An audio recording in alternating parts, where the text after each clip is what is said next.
Hey there, internet friends. Welcome to another episode of That Nerdy Site Show, weekly podcast where the team members from That Nerdy Site get together to talk about our lives and all of the nerdy things we love about them. I'm your host, Trevor Starkey, and joining me once again, Cameron Abbott. How you doing, Cam? Hey, what's going on, everybody?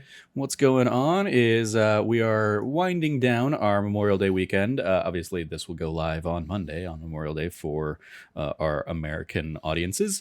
And so, yeah, we've been, that's kept us busy with some games and stuff this weekend. We did not end up going to see Furiosa, which was a potential big thing that we could have talked about, but it's probably for the best because we have a packed show of other topics to talk about. We're going to be covering stuff like Senua's Saga Hellblade II, which I sat down and played. Cameron has been playing the Immortals 33 closed beta. I also popped up Open Roads on Xbox Game Pass and played through that one. Cameron finished up the Fallout New Vegas DLC, so just like we did an impromptu hour of talking about Fallout 4 DLC last time, we'll chat about the New Vegas stuff, and then we'll maybe wrap up. I'm midway through Paper Mario: The Thousand-Year Door, the remake of that on Switch, so yeah, plenty to chat about this week. So if you like what you hear, please remember to like, subscribe, rate, review, share the podcast with your friends, all that fun stuff. So Cam, Senua's Saga Hellblade 2. I played it. Remind me where you're at with the first game. I think the first game is outside of the last section of that game. I think it's an absolute masterpiece in indie storytelling in gaming. The use of mental illness as a vehicle to tell a displaced, disheartened, and disenfranchised person's story resonated with me as somebody who suffers from mental illness. And on top of that, the very historically accurate and real way that people, especially women with schizophrenia, were treated back in that time period. Tying that in with also the details of kind of Norse slash Danish kind of culture, where you have the old Viking stories. You have the tale of Siegfried going on in there. You have a lot of stories about revenge and what it means to take revenge, and overall a story of grief and a story of finding a deep sense of appreciation for what came before and what you were given, and the time you had with the person that you loved, who saw you who for you really were, didn't see your illness, didn't see your outcast position in society, just saw you as you. And Senua's story is just full of so much grief and heartache and heartbreak, and on top of that, it had a very smooth game design as far as how its combat moved, how it worked. It was a way of being hey, we're gonna make it it was as I'm gonna call it Souls light. Very much not focused on kind of greater or more specific mechanics, and really more about kind of engaging you in the atmosphere of the game and the storytelling. Okay. Yeah, I had an absolute blast with it. It was shout out to the person specifically asked that I not let people know that they bought it for me, but shout out to the person who bought it for me, because I before Hellblade, I was Ninja Theory games are trash. Narratively wise, they are a 13-year-old's fantasy of what it means to be cool, and this turned you around. Yeah, this absolutely turned around. The maturity of the storytelling in Hellblade Senua Saga, or sorry, Senua's Sacrifice. Senua's Sacrifice is breathtaking. Yeah, and its performances are out of this world incredible. Outside of just a very difficult to wrap your head around ending, that kind of was just not a good ending. Other than that, it was in my opinion a perfect game. Okay. I'll be very curious if you make it around to playing Senua's Saga 2, where you end up falling on it. So I was, I would say of you, me, and Logan, who are probably the people I've talked to about Hellblade 1 the most. I think Logan is the highest on it, then you, and then me. I liked it. It's in my top 10 from 20, what would that have been? 2016, I think. I believe it was my number 2 or number 3 game that year. But that was also the same year Overwatch and Stardew Valley came out. So, yeah. That's tough. The things I remember about the first game, I didn't go back and like replay it or anything recently, but I distinctly remember thinking this is a game that I remember, like, I never do this, but people had said like you should play this with headphones, played it with headphones, and best audio design of any game in the last 10 years, kind of the vibe I recall from that. Maybe maybe things have come and gone since then, but like its audio design and the way that the Yeah. voices like really put you in the headspace of Senua, but are also used very mechanically in the game. I remember like thinking that was really impressive, and I remember thinking that like the performance of Melina Jurgens as Senua, especially like then hearing the fact that like she was a developer at the studio who just kind of was doing like the stand-in for the performance capture stuff until everybody's like, no, she's just gonna be our Senua, and like she goes on, wins the game, like the performance at the Game Awards that year in her mocap outfit, and it was just a wonderful kind of like great story for her. And I thought she was a continued great performance. The visuals were great. The gameplay, I remember, um, I remember the gimmick that they threw in there of like, if you die too many times, this rot's going to corrupt you and it's going to destroy your save file. And like playing it early enough that that was a real threat before people kind of started debunking and being like, they're lying to you. It's not really going to happen. You're going Yeah. to be fine. Playing this one felt like I think I tweeted about this a little bit, but apart from like the drastic upgrade in visuals, everything else felt to me like a step back, unfortunately. Okay. I mean, performance capture is still also very great, but like even the other thing that I really would have like touted the first game on of the audio design has been largely simplified, like in that it felt like, apart from a few times where like you have some antagonist voices in your head of like her like Senua like remembering the words of her father or something like that, where he's actually like you know Yeah. in there. The rest of the voices are limited to basically like two Furies. So there's like two voices in your head that are kind of usually just like echoing something that gets said and contradicting what just got said, or something like that. So that felt like a step back, unfortunately. And in conjunction with that, combat is also very simplified. Like I remember loving, like I'm not a Souls fan, obviously, as is well documented here.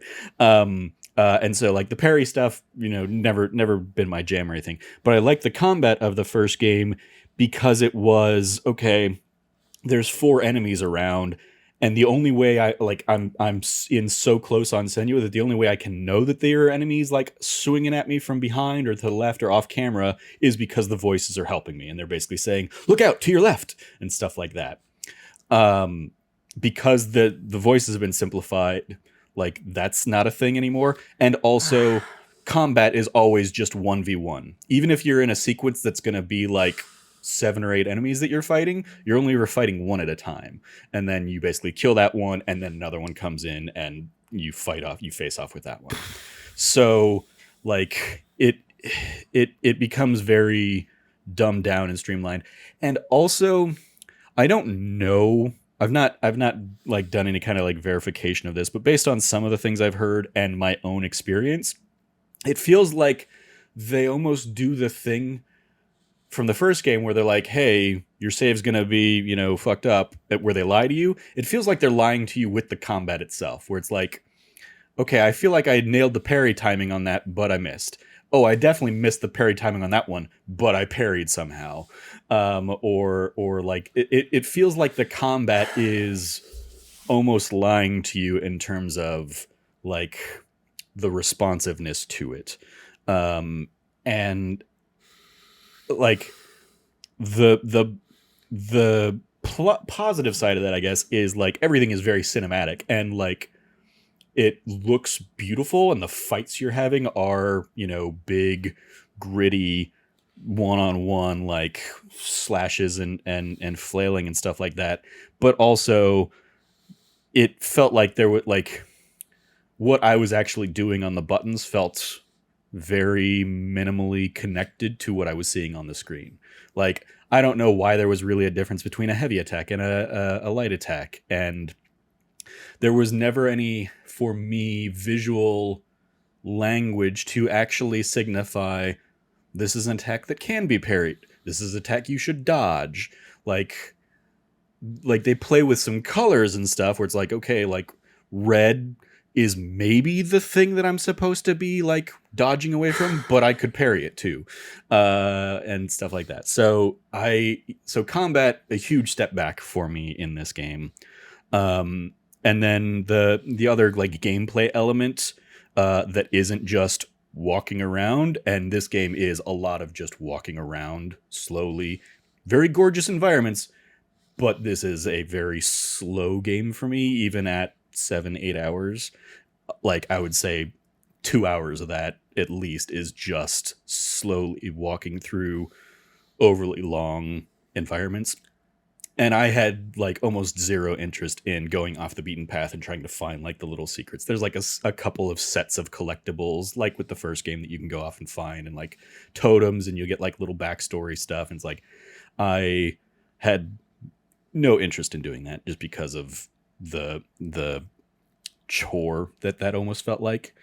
So yeah, okay. So yeah, ultimately, like I'm very let down. Especially, I like the first one. Again, not as much as you or Logan, I think, really connected to it. But I did think there's a mix of some of the disappointing elements of this one are the novelty of the first game is gone. But then I think it is also decisions were actively made to deprioritize some of those other elements in favor of the visual look and fidelity of this game. And like, again, that's the big takeaway that I and I think a lot of other people have kind of seen on this game is like, visually, like, it looks like you are running around the, rocks and like mountain cliffs and stuff of Northern European countryside, or a Icelandic kind of like landscape and stuff. Like, the tech that they've shown off with this via Unreal Engine demos and showcases and stuff like that is like, oh, it looks like you've just dropped some digital characters in a real world. But I also look at that and I would think, as I'm slowly holding the L button to run even just a little bit quicker with Senua, as I'm like running through some of these landscapes, I'm thinking, how much did this cost? And there's no way Microsoft's ever going to make their money back on the expenses that they poured into this game, unfortunately. Which, if that does not have to be the goal of a game, I firmly believe. However, recent events have shown us that Microsoft does not actually agree with that sentiment, even if like Phil or other people at Xbox want to really prioritize art and artistic quality and stuff.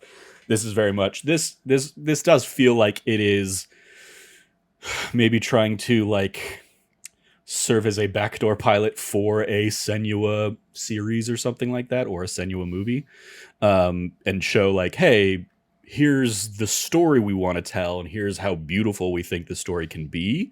But the gameplay is very lackluster. The puzzles in this one are particularly like, you go into a little puzzle area and there's like, okay, that's a switch and that's a switch, and I need to turn that switch on to go get this thing, and then I need to go switch that again, and then go turn this switch on and go get that thing, and then I'm back. And so it like, whereas the first one, I remember really enjoying the like, you're in a forest and you have to like go to a certain position to like see the the portal or something, and then you go through the portal, and now the perspective of the world is changed, kind of thing. Yeah, the whole thing about the first one was dealing with like, it was using the themes and ideas of schizophrenic like visions people have when they have schizophrenia. They see things that aren't there, the like illusions that are there, and using that to tie in with the kind of like visual elements of the puzzle of like perspective. Yeah. And so hearing that this is like switches. It's I mean, it's not as simple as like, here's a switch. It is a like, oh, here's it like, I can't explain it in the context of the thing, but it's like, here's a floating bubble, and you basically focus on that bubble, and part of the environment around you changes. What? The visual language in the sequence is like, you touch a thing and suddenly the visual style changes, where maybe you've been submerged and you're basically like looking up at, you know, the surface of water, so it's kind of like reflected or something like that. But ultimately, like, gameplay wise, it's, there's a bubble, if I toggle it, this environment flips up, and so now I have a path that I can go over this way, and then I flip it back down, and now I can use it as a bridge or something like that. So it wasn't like, it was always pretty straightforward in terms of, okay, what the solutions are. It's like, the game is very much prioritizing, here's the story we want to tell, and here's how we visually want to tell it, and let's try and minimize the amount that gameplay gets in the way of that, is what it feels like, which is disappointing. That sounds so disappointing. Gosh, that sounds so disappointing. I think and it's also like, it's wild to think of the lineage of Ninja Theory, to go from the games that you kind of likened as like what 13-year-olds think are cool, to, you know, the last game, which I would argue simplified a lot of that stuff, but for the sake of the story it was trying to tell. Yeah. And then this, that kind of simplifies it more as a fear that it is an obstacle to the story that they're trying to tell. And obviously I don't know if that's what the intent behind it was, but that's how I was perceiving it as I was playing it, is like, okay, you didn't make this a particular challenge or anything like that, so why am I doing it? Why am I fighting 8 guys here, and when maybe I could have just fought 4? Like, why did you make it 8? Is kind of the thing. If you're not going to have them all facing off against me at the same time, and I have to, like, you know, dodge around or kind of like manage the battlefield. If it is just going to be 1v1, kill one, all right, another one comes up and I fight that one, and then another one comes up and I fight that. Like, it's like, why am I doing this? And so maybe some of these things were game design choices that had to kind of like be edited down or cut down, because it's Microsoft acquired them 5 years ago and needed to get this game out. Even from a story perspective, the game kind of has I'm not going to say a 3-act structure, but once you start kind of getting into like the big bads of the game, it's very much, okay, this is the first one, then there's a second one, and then there's a third one. The first one easily gets like the most time dedicated to it and is probably the most interesting. And then the second and third ones feel a bit rushed by comparison, which I imagine would make sense to people who've played it a little bit more. But yeah, it like visually, probably going to be one of the prettiest games this year. Performance-wise, Melina Jorgens is still giving an incredibly expressive and beautiful performance as Senua, as she's still struggling with even if they are the minimal voices that she's hearing now, she's still struggling with those voices. One of the things that I feel like happens a lot in the game, that as I'm kind of talking through it, I'm like, well, the game highlights that the voices will kind of say one thing, and then Senua will do a thing in stark contrast to what the voices in her head are saying, but they never, apart from like, they never give the come down of that, of like why Senua made the choice instead of the choice that the voices are telling her to make. So like, I almost never hear Senua's actual inner thoughts. Which is crazy, because the first game is filled with her inner thoughts. Yeah. Man, so it sounds like they let I think my takeaway from what you're saying is and I'll play it myself when I renew my Game Pass, when I get work. For me, it sounds like they've let the technology and the kind of like the thing that they were praised for get in the way of the core concept of what the original game was. Maybe yes or no. Like, I'll see when I play it. But it's still definitely dealing with and looking at her psychosis, but it's also like it's weird to, because I like, even in the first game, I've never dealt with psychosis, and so while it put me in the headspace of like, okay, I'm now hearing all these other voices, like in this one, the other voices, when I'm hearing the other voices in my head as other characters are talking, it was more of a, like the actual thought Trevor was having was, shut up, I can't hear what they're saying. And I think that may be by design, but if so, the game is never really commenting on it. It's just doing it. And I can't tell if it's doing it and it's a bad sound audio mix, or if it is an intentional sound audio mix. Because the other thing I will throw out there, that I haven't really delved into, because it probably leads a little bit more into like story spoilers and stuff, is Senua is not alone on this journey. Senua like picks up allies and kind of has a growing team of people on the journey of this adventure. So we're not hearing her in her head as much, because we are hearing her talk to other characters. But even in that, there is a disconnect between what she's telling these other characters and what her inner voices are saying. And we don't hear as distinctly, at least. And maybe it's there, maybe I just missed it. But I felt like, I just didn't understand necessarily where Senua is very kind of single-minded and driven in the thing that she is starting this journey on. And as circumstances change and the thing that she wanted to do, she kind of can't do, or has to like approach a new path. I don't ever really like, the pivot seems weird, in terms of like her having to kind of make new choices to account for what has happened so far. It's an interesting story. Maybe there's more to it. Maybe there will be some great like explainer of like the things I missed. The other thing that I'll throw out there, when you beat the game, it unlocks like an alternate narrator option for you, that I have not experienced. And maybe that'll add a little bit of extra, like, what's really going on here kind of flavor to it. Because the other thing, like, I would say the thing this game deals with the most via the psychosis is you don't know what's real and what's not.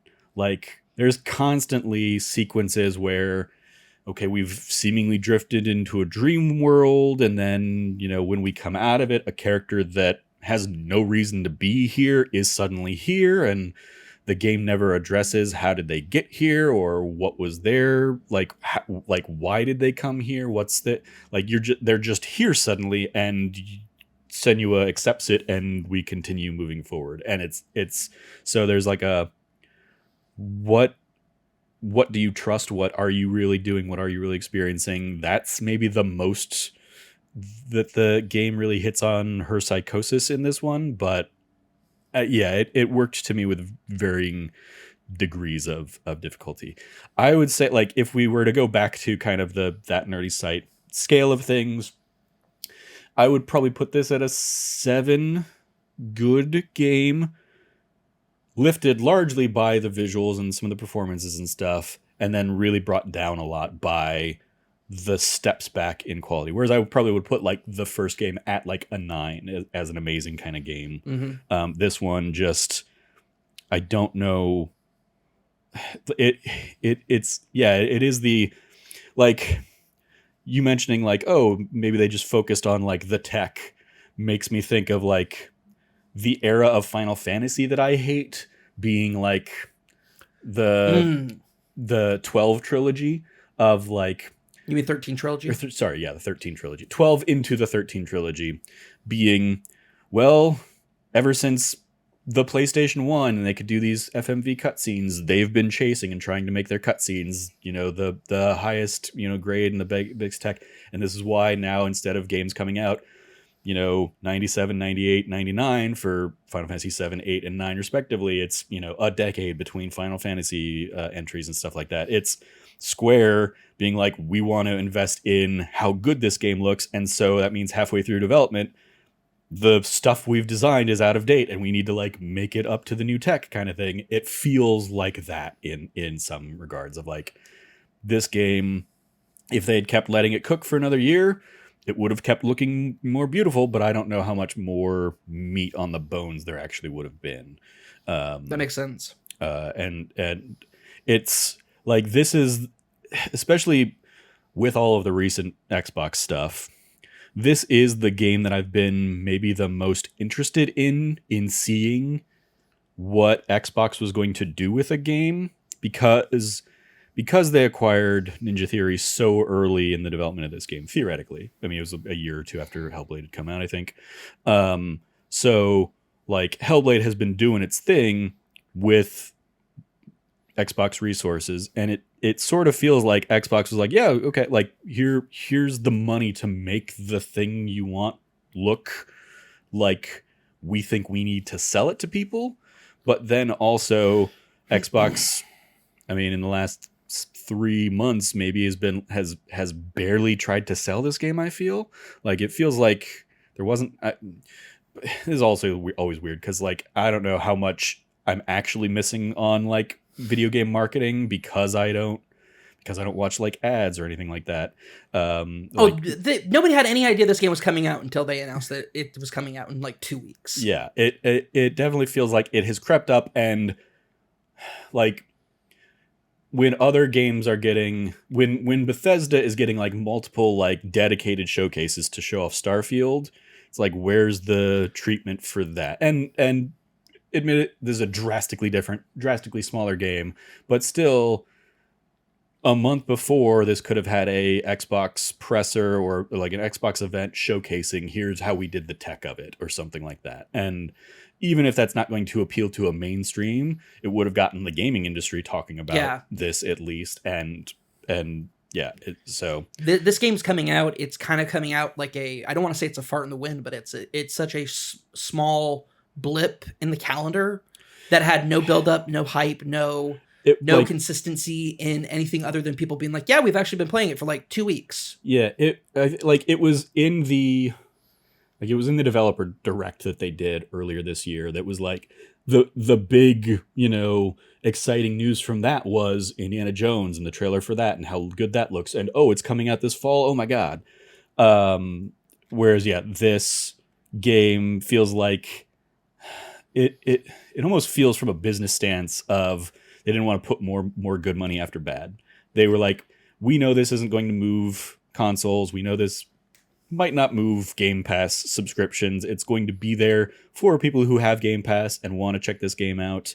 But this isn't a Spider-Man 2. This isn't a thing we need to plaster to the wall and really kind of like sing from the rafters. This is the art house game. And it's like, okay, but why put so much money into this art house game?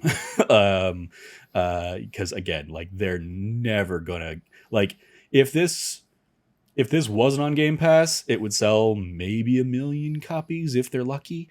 And on Game Pass, it might hit 1 million players. I don't know. It immediately strikes me as they're gonna put this on PlayStation. They're gonna find a way to put this on other consoles because they're gonna try and recoup as much money as they can, like they did with Hi-Fi Rush, like they've done with Sea of Thieves and other things. And it's just like, it's kind of just a matter of when are they gonna do that?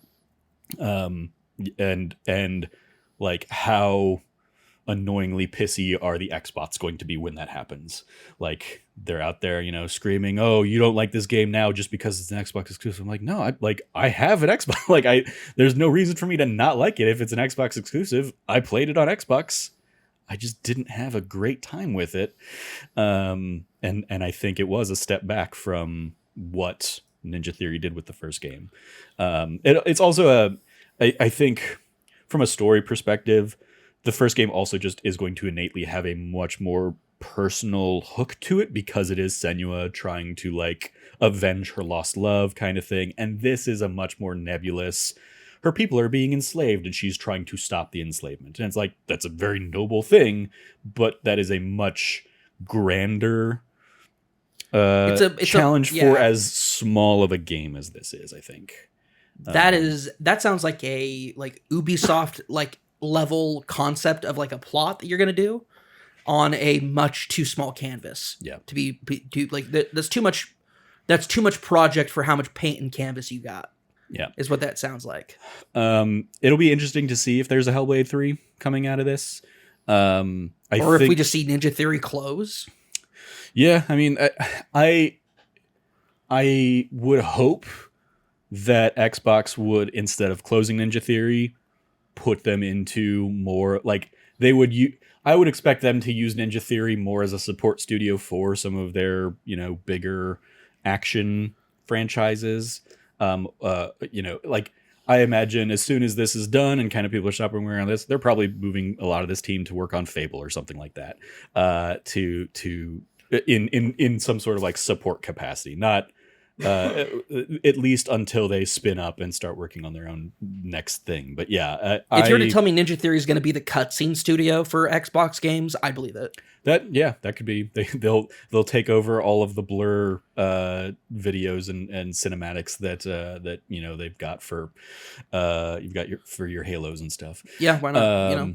Yeah, it'll be interesting to see kind of what the next few years holds for Ninja Theory and Xbox and the story of Senua. Like when you play it, I'd especially be interested. I don't think Logan's really gonna have Logan doesn't have an Xbox. He doesn't have a PC that's gonna be able to play. Logan doesn't have a game time like this, and yeah. Also, Logan is a getting married and in law school student. He even just started like a clerk position at his school. Like he has even less time than he did before. Yeah. I mean, the fact that this is only 7-8 hours makes it the most likely game he would be able to get through. But I think I imagine, knowing your thoughts on the game and knowing his thoughts on the game, I imagine it'll be a step back. I'm not gonna lie, I've been very trepidatious since the reviews came out. Mm-hmm. They're so split. People are giving it some people are giving it like 9, some people are giving it like 6s or 5s, and I'm like, this is wild. How Senua's Saga Senua Sacrifice. Senua Sacrifice, Hellblade 1 was such a if you got it in people's hands, they loved it on some level. It was also it came out of nowhere. It did. It was a surprise hit where people who gave it a shot were like, "Oh my god, this is something special because it's new and surprising and we weren't expecting it." It was a prototype for a Hi-Fi Rush 1 basically. Yeah, pretty much. Completely wildly different styles, of course, but it was didn't get a lot of fanfare. Obviously it was I think PlayStation exclusive for the first year-ish or first 6 months or something like that. So there was probably some kind of deal there, but even I think it was only Sony didn't get significantly behind it. So it was word of mouth really started spreading on it, and yeah, people checked it out and really fell in love with it. People who played it on the PS4, the person I'm referring to who got me the game, literally they played it on PS4, and when they saw it came to Steam, because this is before I owned a PS4. I know I owned a PS4 at the time, but they had no way of buying my game for me.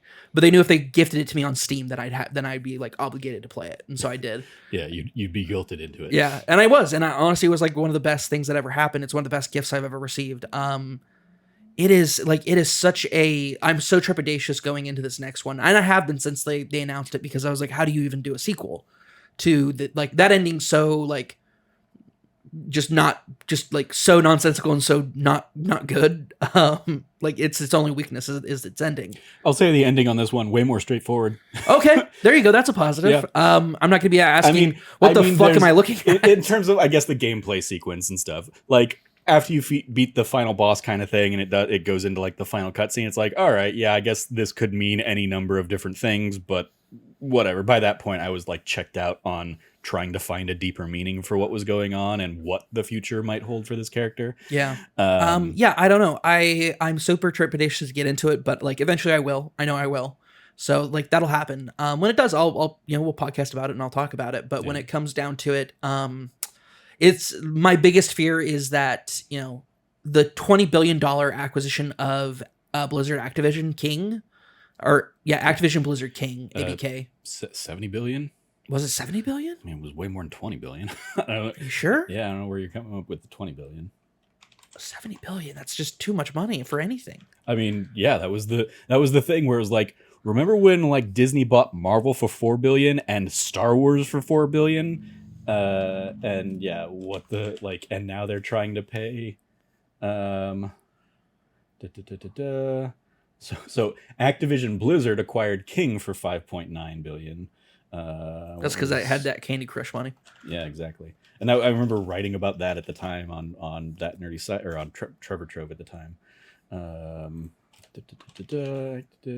69 billion. Yeah. Shit. Fuck me. Okay.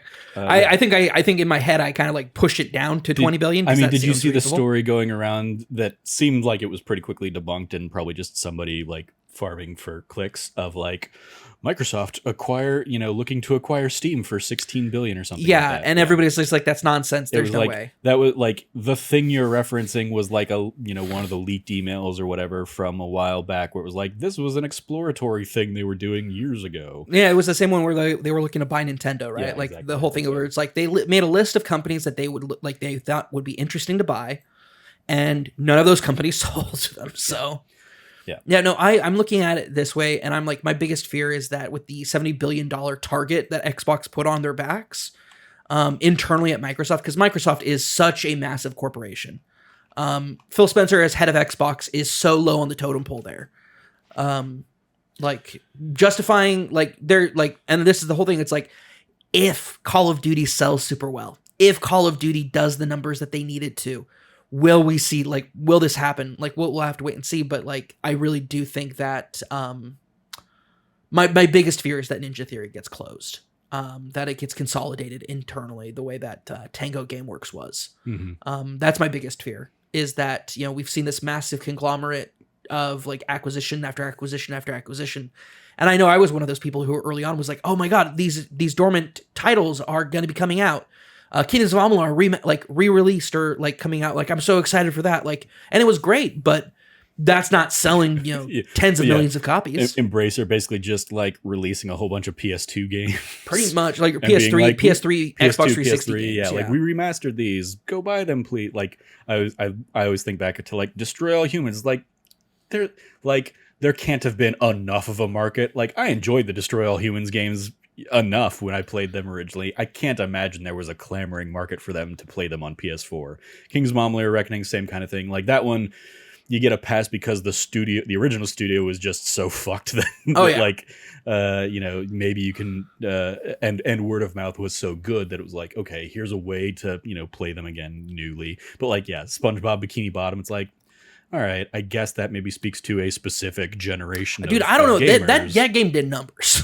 I don't think it did numbers. I think it did numbers for a remaster of its size and type, maybe. But even there, it's like how big was the actual market for that? Versus like I eventually hopped into it because it was on PlayStation Plus or something like that, and looked at it, like played a little bit of it, was like, this is not a game for me. Nope, pass. Yeah. Well, I always look at that and it's like, yeah. The bigger thing was they were milking the diehards for all like the big collector's edition sets they were selling. It's like, hey, you want the $300 Bikini Bottom collector's edition? Please buy that, because that'll help us maybe cover the costs that we poured into remastering this game. It's also a matter of, when you're looking at it, it's also a matter of the fact that like when a lot of these acquisitions were happening, money was cheap.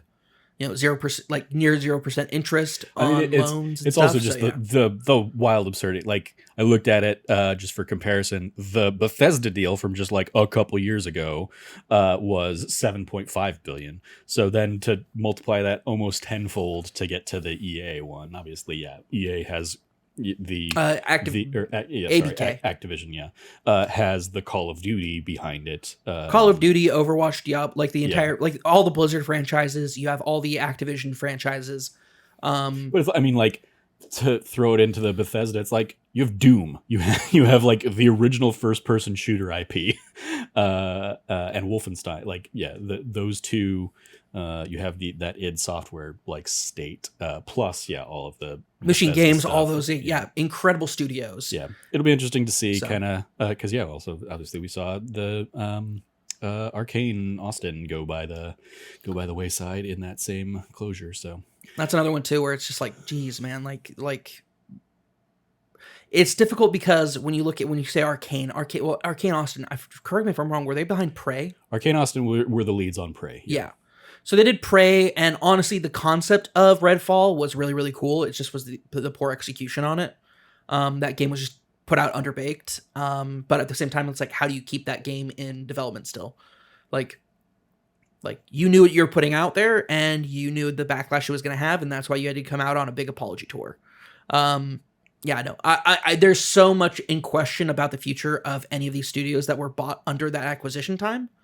That Phil Spencer's goodwill of, I want you guys to make your dream projects, make those dream projects. And then in that meantime, while you've been working on these so-called dream projects, like things have changed. The economic landscape of the industry and entertainment industries as a whole have changed. The economic situation has drastically changed. Yeah. So this is such a big, like, well, shit. It's a shame. Like, it's a shame that I didn't want to go down this road on the Hellblade conversation, because I've also, like, I watched Kind of Funny's kind of review conversation on it, and they also went down this road on the, like, hey, we want to be talking about Hellblade, but now we've pivoted and we're talking about the greater Xbox thing. And it's like, yeah, because major Xbox titles have been so few and far between in this generation, and that doesn't seem to be changing any kind of like and with any kind of future sight. It's like, yeah, everyone is just like another possible nail in a coffin. Because at the same time, like, PlayStation doesn't have a big, huge lineup of games this year, or at least not that they've announced and revealed. Maybe we'll get like a big fall release, but I feel like their first party studios are all pretty quiet. What would be coming out even though? Like, I'm trying to think. I think at some point you've got a Ghost of Tsushima 2 in there, but like, for sure. But yeah, I definitely think if there were any talks of trying to target it this year, those are probably changed with Assassin's Creed Assassin's Creed Shadows coming out and basically being like, well, that's going to serve that market, so we don't really need to double dip.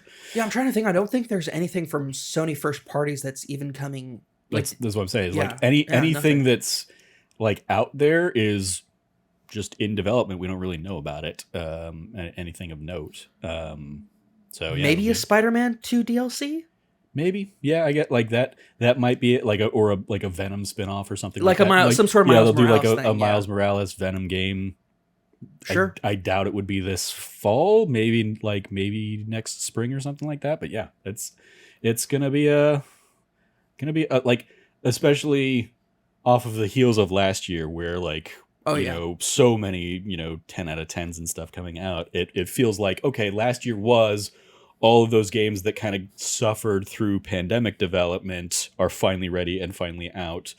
And now we're at this kind of lull for all the games that should have been getting spun up and developed during those couple years, but weren't able to. So yeah, it'll be interesting to see what the rest of this year kind of holds on that for both sides. But yeah, it's unfortunate that it feels like every major release, it kind of gets this extra eye of scrutiny because of just Xbox's business and things completely outside of their control. But that's just also the circumstances of this conversation, right? It's very much also like this game, it was probably never going to be the game that moves the needle, especially if Starfield wasn't the game that moved the needle. but like, this game could have moved a different needle in terms of like, oh, here's what Xbox can do from an artistic perspective. And the problem is this game comes out 2 weeks after we find out what even a critically beloved game is not, enough. It does not mean that your studio is safe in post or in late stage capitalism that we're in right now. So it won a fucking BAFTA. Like a Japanese beat 'em up game won a fucking BAFTA. Like, are you kidding me? If that's not safe, there is no safety. That's my big takeaway from like what we saw with Tango and what I'm seeing coming out from Hellblade now with Ninja Theory. I'm like, Ninja Theory is not safe.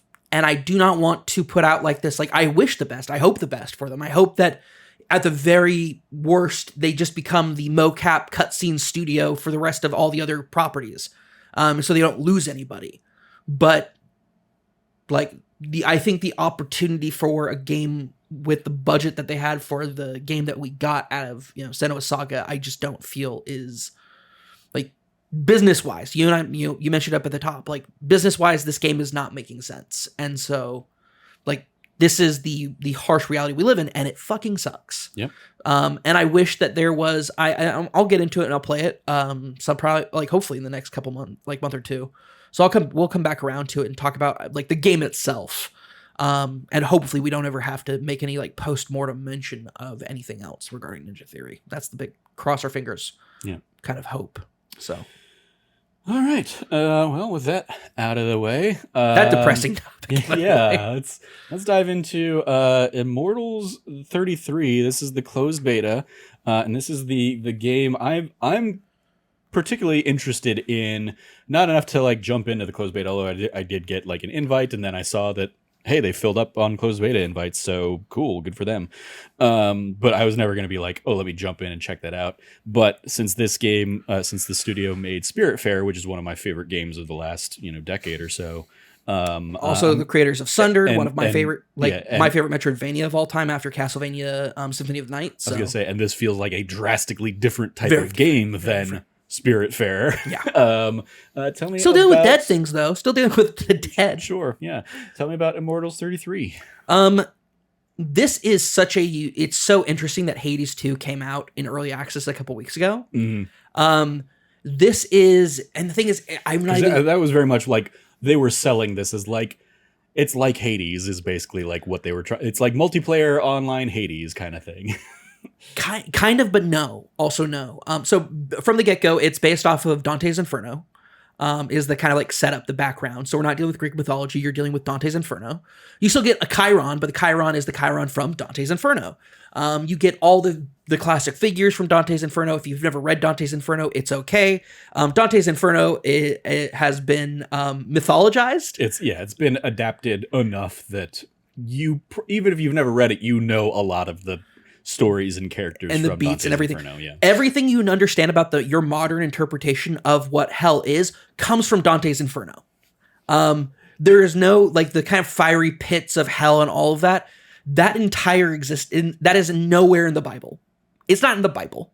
It's not in any scripture. In the scripture, Sheol or the like hell or the afterlife is a world of darkness with no light. That is not what, and then, so when people are like, well, what about the fiery lakes and all that? It's like, that's all Dante's Inferno. Which also, Dante's Inferno was a political critique of the Catholic Church at the time. History is wonderful. Learn about it. It's so fun to see Dante show up in this game, and he's the guy who helps you out with your perks. And sure, yeah. Virgil's there. Virgil's like the codex person for your game. Just wild shit. The guiding angel that guides Dante through the majority of his journey, both through hell and hell, paradise, and the in between. The existence of an in between, like non-existence, is from Dante's Inferno as well.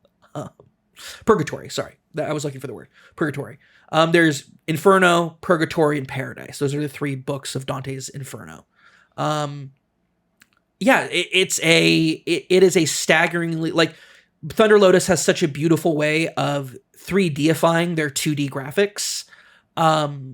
The kind of hand-drawn nature of everything feels great. The kind of Sundered era, like Sundered kind of style of creatures and architecture is here. So it's not as like kind of like the more like basic cartoony vibe, not cartoony, but like softer vibes of Spiritfarer. This is going back to kind of like their like, we want everything to look like a fucking Led Zeppelin like cover, like album cover. like, and so gameplay wise, you start out and you are kind of like introduced to kind of the concepts of everything. Combat is very Hades-esque, very Diablo-esque in the way that you're running around and like just killing enemies on a screen. Rather than it being like, okay, then you go to the next room, you go to the next area like you do in most roguelike games. This one instead gets you an area where you're playing with up to 32 other players. You are not in any party. There is no party system. There is no like linked up reliability. There are no healers. You are in charge of your own resources at all times. You can see all the other players on the map. So if you feel like, wait, where did everybody go? Hit quick tab. You see the map. You can just run over there and just pal up with everybody.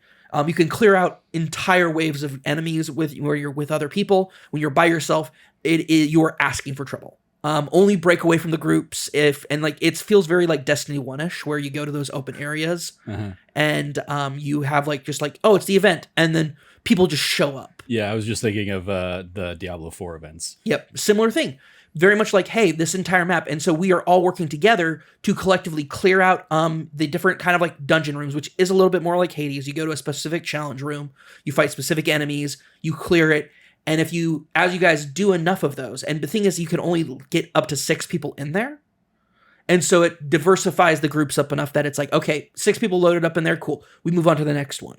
If you're organized. If you're not organized, then you're just running around looking for an empty room. And sometimes you just don't find one because it's been cleared out. Once it's cleared out, you can't go into it. And then once you clear out enough of those, you basically have what's called Ascension. You go to a central area on the map, and you enter into like just multiple waves of enemies that turns into like a boss rush. A boss rush of all the bosses that you fought in these other rooms.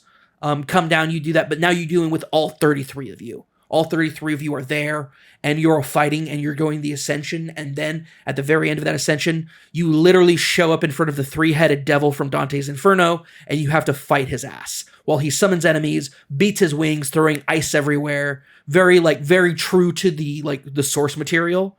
I was bewildered. I did it this afternoon and got to the point where I was with a group that we ascended, and it was amazing. It was so crazy.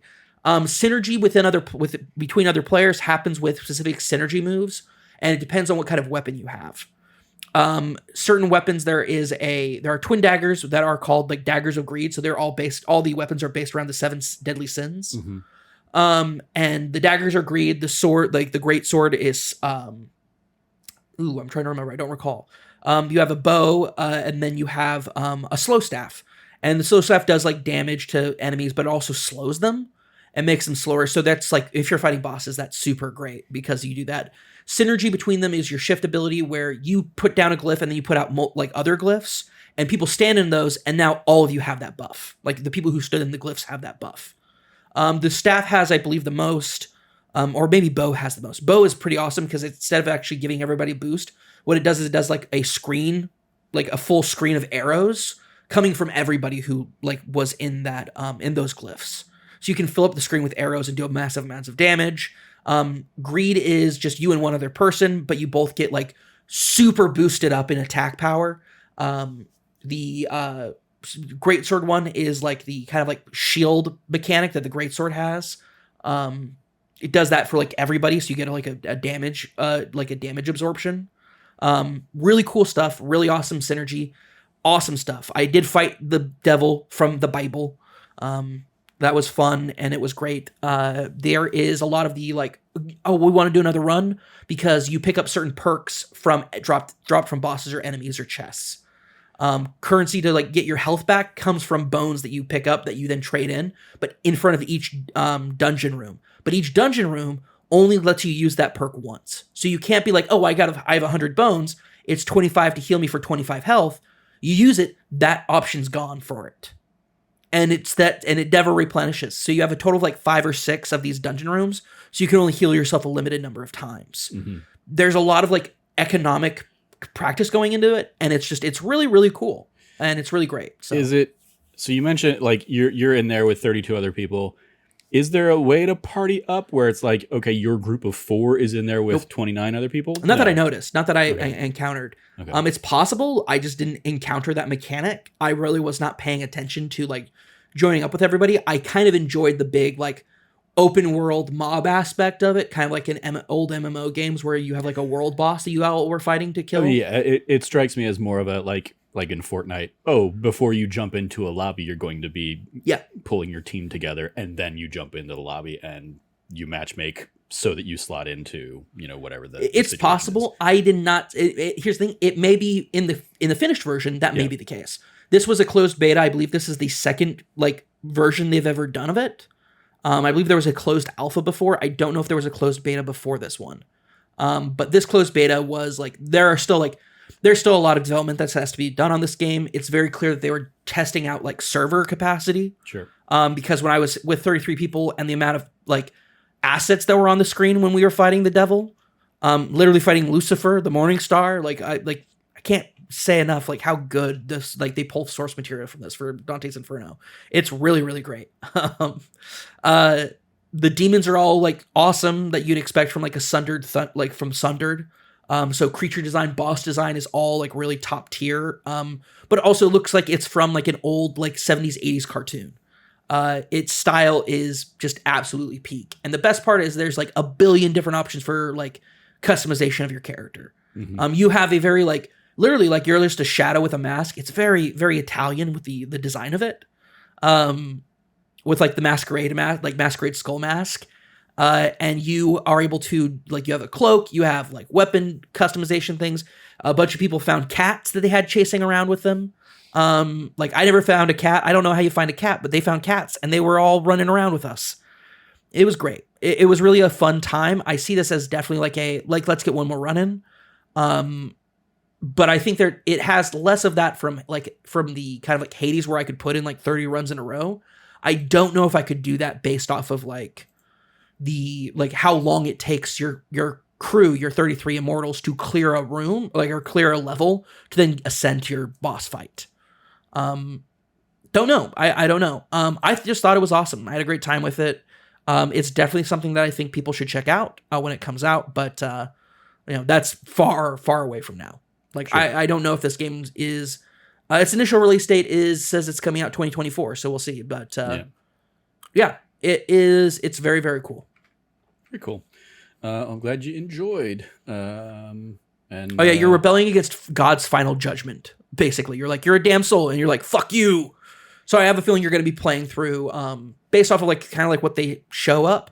It looks like you'll be playing through Inferno, Purgatory, and then Paradise probably. So hopefully you will be able to fight God, because that was an awesome thing about Sundered is you fought a bunch of old eldritch gods, and that was awesome. So hopefully they pull that in again. Yeah. Thunder Lotus is just such a great studio. I'm super excited for the rest of this project. Cool. Which is funny because if you had asked me beforehand, before I got this beta invite and played it, I would have told you I had very little interest in it. So, all right, cool. Well, then I'm going to switch us over to Open Roads, the other Xbox Game Pass game that I hopped into this week. Came out earlier this year. This is, for those that don't know, this is the game that originally was going to be a Fulbright Studios game, i.e. the people that brought Gone Home and Tacoma. But when all of the news reports came out a couple years back of... was it Steve Gaynor? Steve Gaynor kind of having a bit of a toxic workplace environment, he eventually kind of stepped back from the game, kind of removed himself from everything. He's kept the Fulbright name, and this was then released through the Open Roads team. Basically, his name is gone from the project. Annapurna published, and the Open Roads team kind of finished up the game and have released it here. It is a two-person cast with you play as Tess, voiced by Caitlin Dever, and her mother Opal, voiced by Carrie Russell. And basically Carrie Russell? Yep.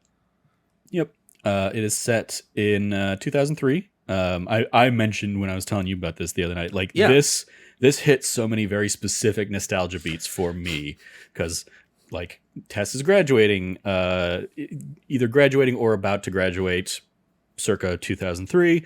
You graduated 2000. I graduated high school 2003. Yeah. So I likened it to Lady Bird from a few years ago, the film Lady Bird, which also like Saoirse Ronan's character graduating senior 2003 very much hit a lot of the same like this is my life kind of moments. Um, uh, Tess and her mom have been living with their grandmother, who, after like a long kind of battle of diminishing faculties, has passed. But she had taken out like a third mortgage on the house, so the estate's basically gone, and they're, basically they have to move out in a week, and they don't necessarily have a solution. Um, Opal's sister, Aunt Augusta, Tess's Aunt Augusta, seems to be a little bit better off. Maybe has a place in Chicago. Maybe they can go live with her. It's kind of up in the air. The inter-sibling dynamics and stuff there's probably some pride kind of preventing that decision being made. But as they're going through the house, it is a walking sim. It is a full, like Gone Home kind of thing. You start out in your bedroom packing things up, and it's just kind of, okay, let me pick up this object. I can rotate it. I can kind of pick up some like environmental storytelling from the various items, looking at the table and seeing a like pink iMac from the era with the big like bulbous kind of back. I was like, yeah, that takes me back a little bit.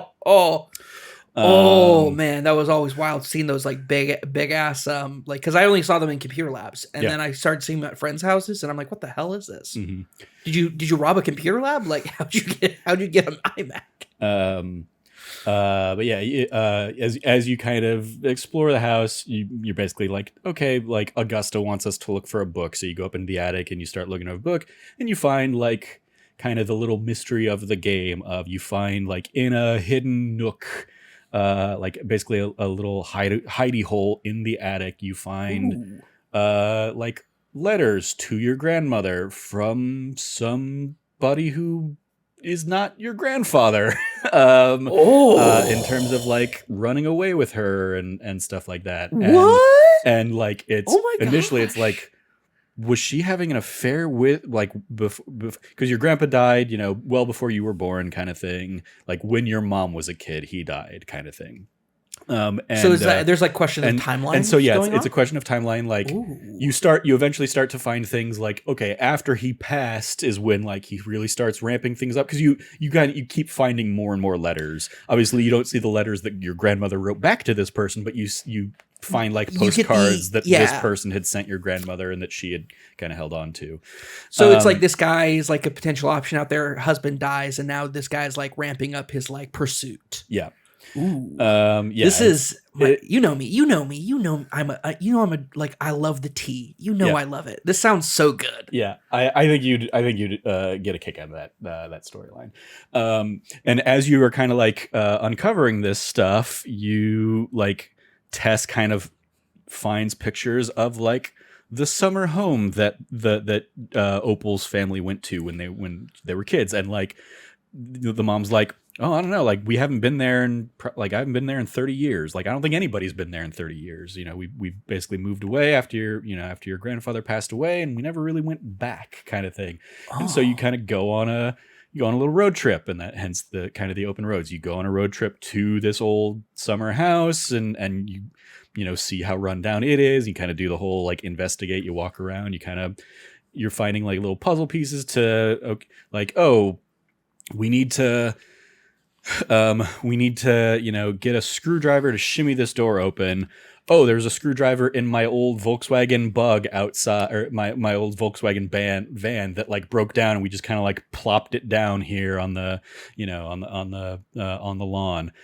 So we need to find the key to the van, and then we can get in there, grab the screwdriver, and get to where it kind of like simple kind of point and click. This sounds like walking sim stuff. Yeah. And you get to see, like, you get this cool relationship between a daughter and her mother kind of thing. The daughter's father is out in Vegas, and the daughter seemingly has a maybe much better relationship with her dad than with her mom, who's like, it's the like classic, oh, he gets to be the fun dad because he's out there Mhm. having an adventure and living the adventurous life in Vegas. Well, I had to stay and take care of you, basically, kind of thing. Like his life is always going to be more, magical because he's not here. I'm being the one that's putting in the work. I'm the parent. He's the vacation you get to go to. Yeah. And kind of like over the course of the game, you get to find out more about like what broke up their marriage and in the conversations and stuff like that. More tea. Once you ultimately you find some stuff in the old summer home that leads you to potentially where this mystery man is, and you're like, well, we've come this far. Let's see where this takes us and see what might be going on here.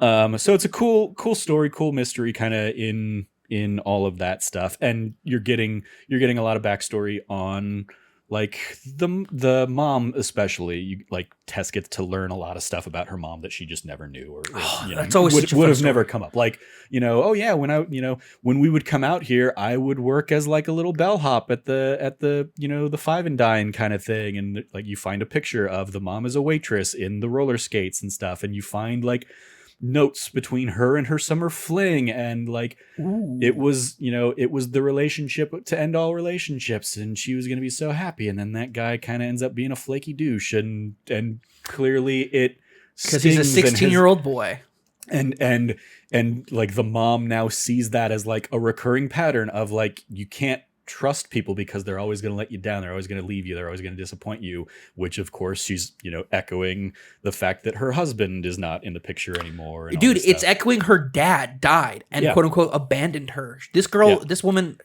Carrie Russell's doing the voice on this. Yep. Shit. Yeah. Oh man, this is my shit. It's man. great performances, I think. I would say on a much brighter spot than the Hellblade conversation. I think you would very much enjoy kind of this and have fun kind of digging around in all the notes and finding the what the various threads that are kind of introduced over the course of the story. And the other cool element is like a lot of times you'll pick up something. And if there's basically like a prompt to like have a little dialogue scene, going back to Gone Home or something, you pick up a letter and you basically get like a narration of somebody reading the letter. Here, you pick up a letter and you basically have a dialogue prompt of like, hey mom, and you and your mom have a conversation about it. And you have a little bit of choice in terms of like how you can respond to things here and there. And you kind of get a little bit of choose your own narrative kind of element there. But also the cool element is in addition to these voiced conversations, there's like a little 2D animated scene between the daughter and the mom. It is much more abstract in terms of like, it's not a lip sync. It's not you're not going to see, a cartoon talking conversation between these two characters. You're going to see some 2D animated stills that are kind of lightly animated and, loosely talking as they have this conversation or something like that. But still some cool stuff there. And yeah, you like, on the little road trips, you as Tess have your flip phone. You can kind of like decide to text your dad or decide to text your best friend, and you have like how those different things are going to play out. Shit, man, this sounds great. Yeah, it's a good, cute little walking sim. Probably 3-ish hours. I finished the whole thing in a night, basically. So yeah, 2 to 3 hours you're probably looking at, maybe 3 to 4, depending on how thorough you want to be, I guess. But yeah, it was a fun little time, and some really solid performances from Caitlin Dever and Carrie Russell. Listen, when I played Gone Home, my number one takeaway from that game was I loved getting into everybody's secrets. I loved digging into everybody's stuff. Mm-hmm. Like the only reason I ever wanted to be a detective is because I could get into people's shit. Mm-hmm. Like I'm a nosy little bitch. The extra fun little elements that you kind of see over the course of the game is the grandmother was basically like a Dear Abby columnist kind of thing. Yo, like she was let's like, go. It was like, Dear Millie, and she would answer people's problems, and so you see like clippings of like the responses that she gave people. The kind of trauma that definitely gave her. Tell me the trauma of like having a like advice columnist as a mother. That's is a point in this game. Please tell me that. so it comes up once or twice of like maybe this is the advice she wishes she had given you that she didn't, when you were a kid, but she gave it to this person years later or something like that. There you go. And so there are those kind of elements, but then there are also a couple, like you find like a first draft with like editor's notes being like, no, you can't write this. No, like one is basically like, no, because you're finding this in the context of like, was she having this affair with this person? What's going on kind of thing. Like you find one that basically the editor's like, in like no newspaper is going to let you argue for divorce in like the 70s or something like that. Like you like edit this, you have to change this response. You can't tell this woman, yeah, you should get a divorce. Fuck your husband, basically. That sounds amazing. So yeah, there's a lot of fun to be had in kind of seeing those elements and stuff. So I finished this one up and then was like, okay, and a couple days later went into to Senua Saga, and I have certainly been thinking more about this game than Senua Saga since finishing it like yesterday morning or whatever. Like this is a game that I'm enjoying reflecting back on my time with more so than Senua Saga, certainly. Even though it is, by its nature, simpler in gameplay, certainly. Mm-hmm. But it is still like okay, cool, fun. Like it does the thing that so many that games like Gone Home and Tacoma did of like, okay, half the things you pick up, it's just like, okay, you paid a designer to model this thing and I can rotate it, but it has no bearing on anything. Yeah. So it's just like, okay, do I really need to investigate this eraser? No. Okay, then why did you put so much time and effort into it? Okay, sure. But yeah, even in that, like there is like, not only does it have like the fun little like 2003 nostalgia of like the house you're in kind of at the start, but then you go into this little time capsule of like the summer home that nobody's been in 30 years. And suddenly you're looking at a place that is like just filled with 70s stuff, that like nobody has touched. That sounds awesome. That sounds great. And so you get to like, I mentioned like, there's a very specific piece of furniture, like a specific dresser that the grandmother had in that summer home that like, as soon as I saw it, I was like, my parents have this dresser in their house, across the street kind of thing. You told me like the rolling desk was like brought back crazy memories. It's the rolling desk yes. where like all of their, important tax paperwork and probably like the life insurance and dude, yeah, like every 90s family had a rolling desk. It is the first desk I'm going to look at, when God forbid they pass and I have to start trying to find and sift through like important files to know, what to do and where to go, and kind of like that is where I know I'm going to find answers in there, much like I found answers in that desk in this game kind of thing. Yeah. So for my parents, because they've moved so much in their like older years that like there's no more rolling desk. So they have like modern desks, but it's like, yeah, it's still piled high with shit that like would have been hidden in a rolling desk. Mm-hmm. Like, yeah, gosh, actually that brings me back because like the desk that my great aunt had that like was always next to the computer desk was a big rolling desk, and I'll never like forget like how many like Dear Santa letters I wrote at these rolling desks. Mm-hmm. The like just the like the all different drawers, the slots. Gosh, it brings back memories. Yeah, I mean like the rolling desk that we had like before. I remember it. I mean, it was when I was very young. So I'm not. I mean, I turned 40 next year, but like it was still.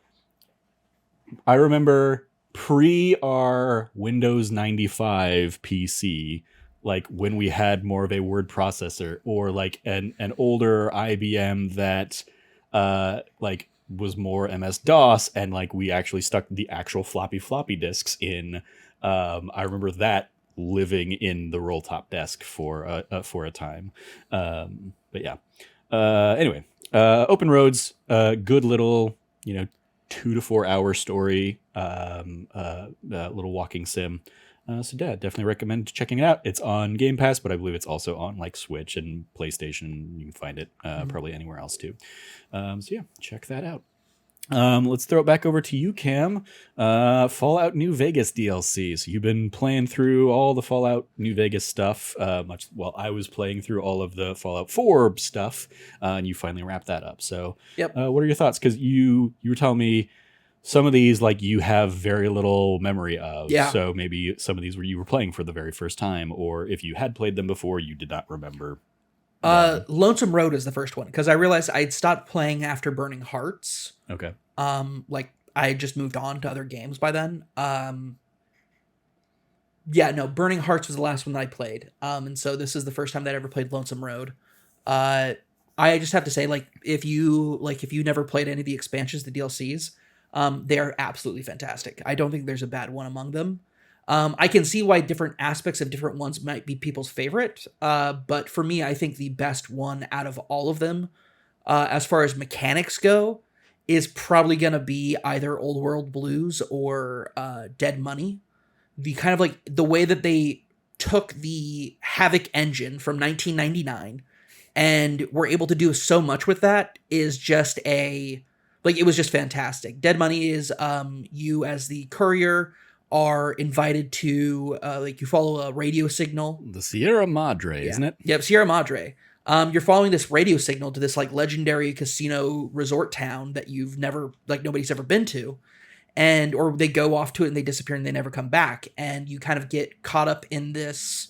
You get like a bomb collar, like you get bomb collared and set up for it sets you up for a heist, and it's this heist that's like 200 years in the making.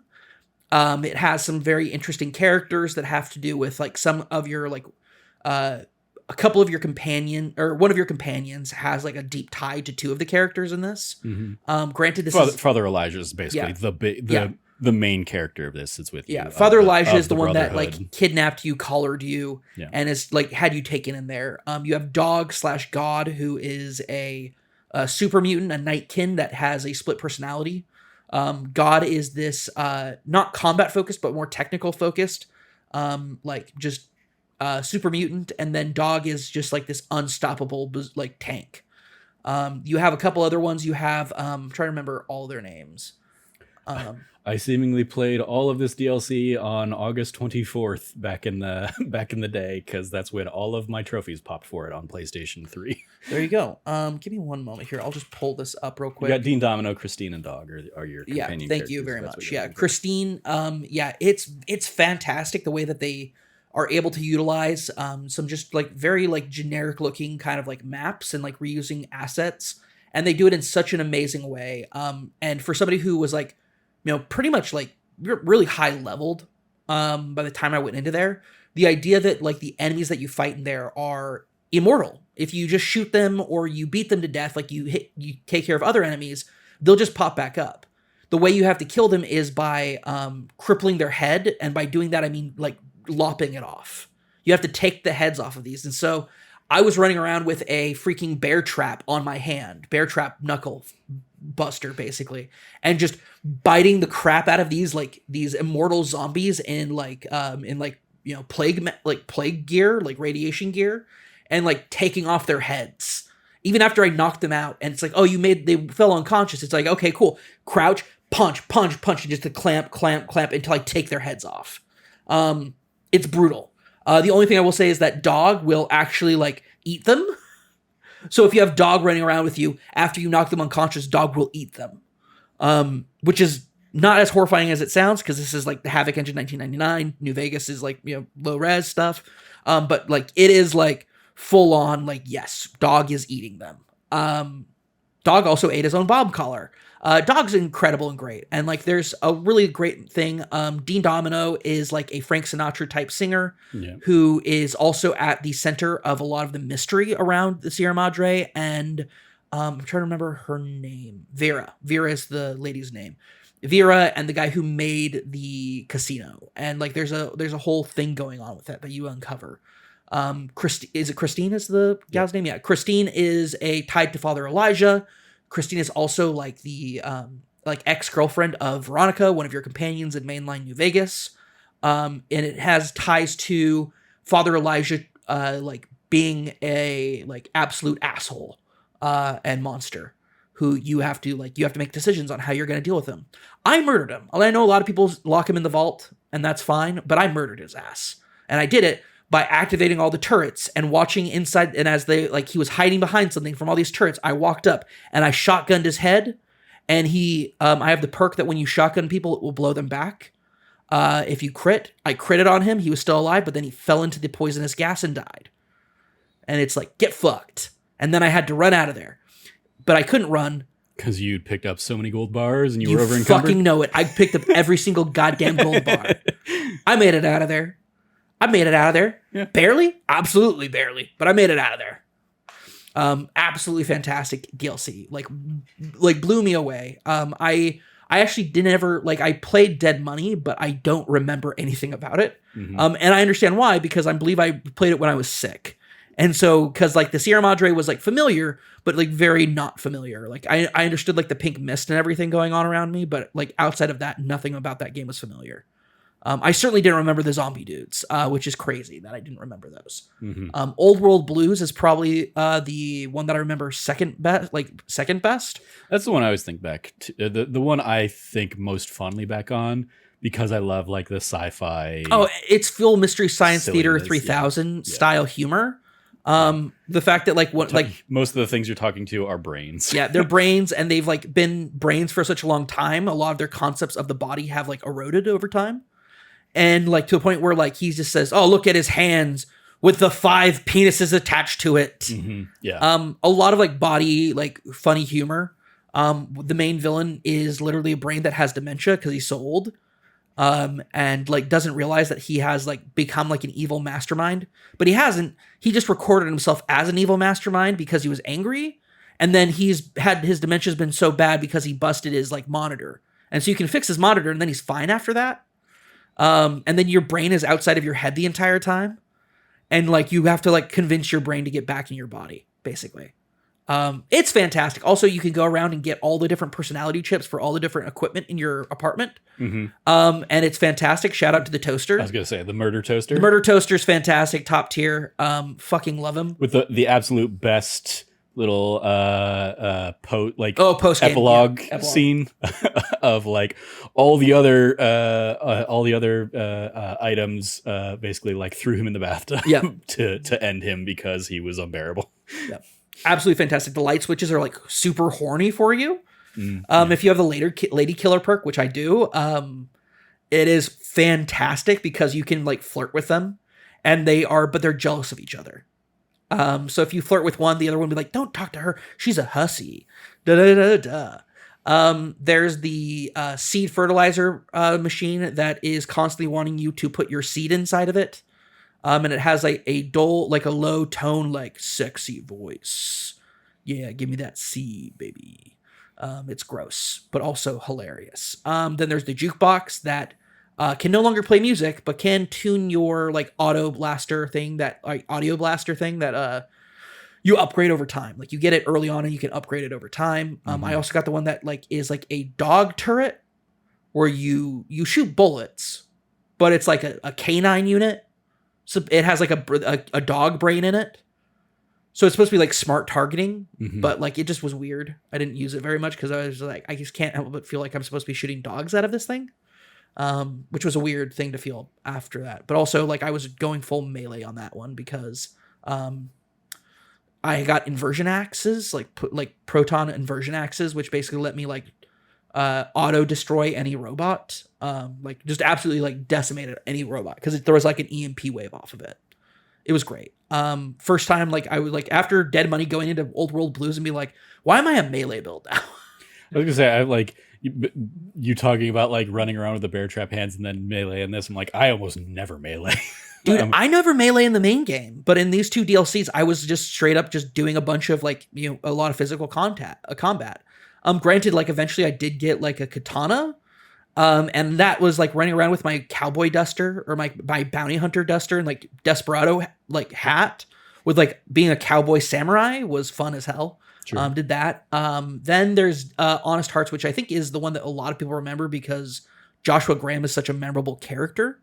The Burned Man. He is he was a Fun note: Mormons exist in Fallout. If you didn't know, and like the New Canaanites are basically like the New Canaan are the like remnants of the Vault dwellers who were up in Salt Lake City.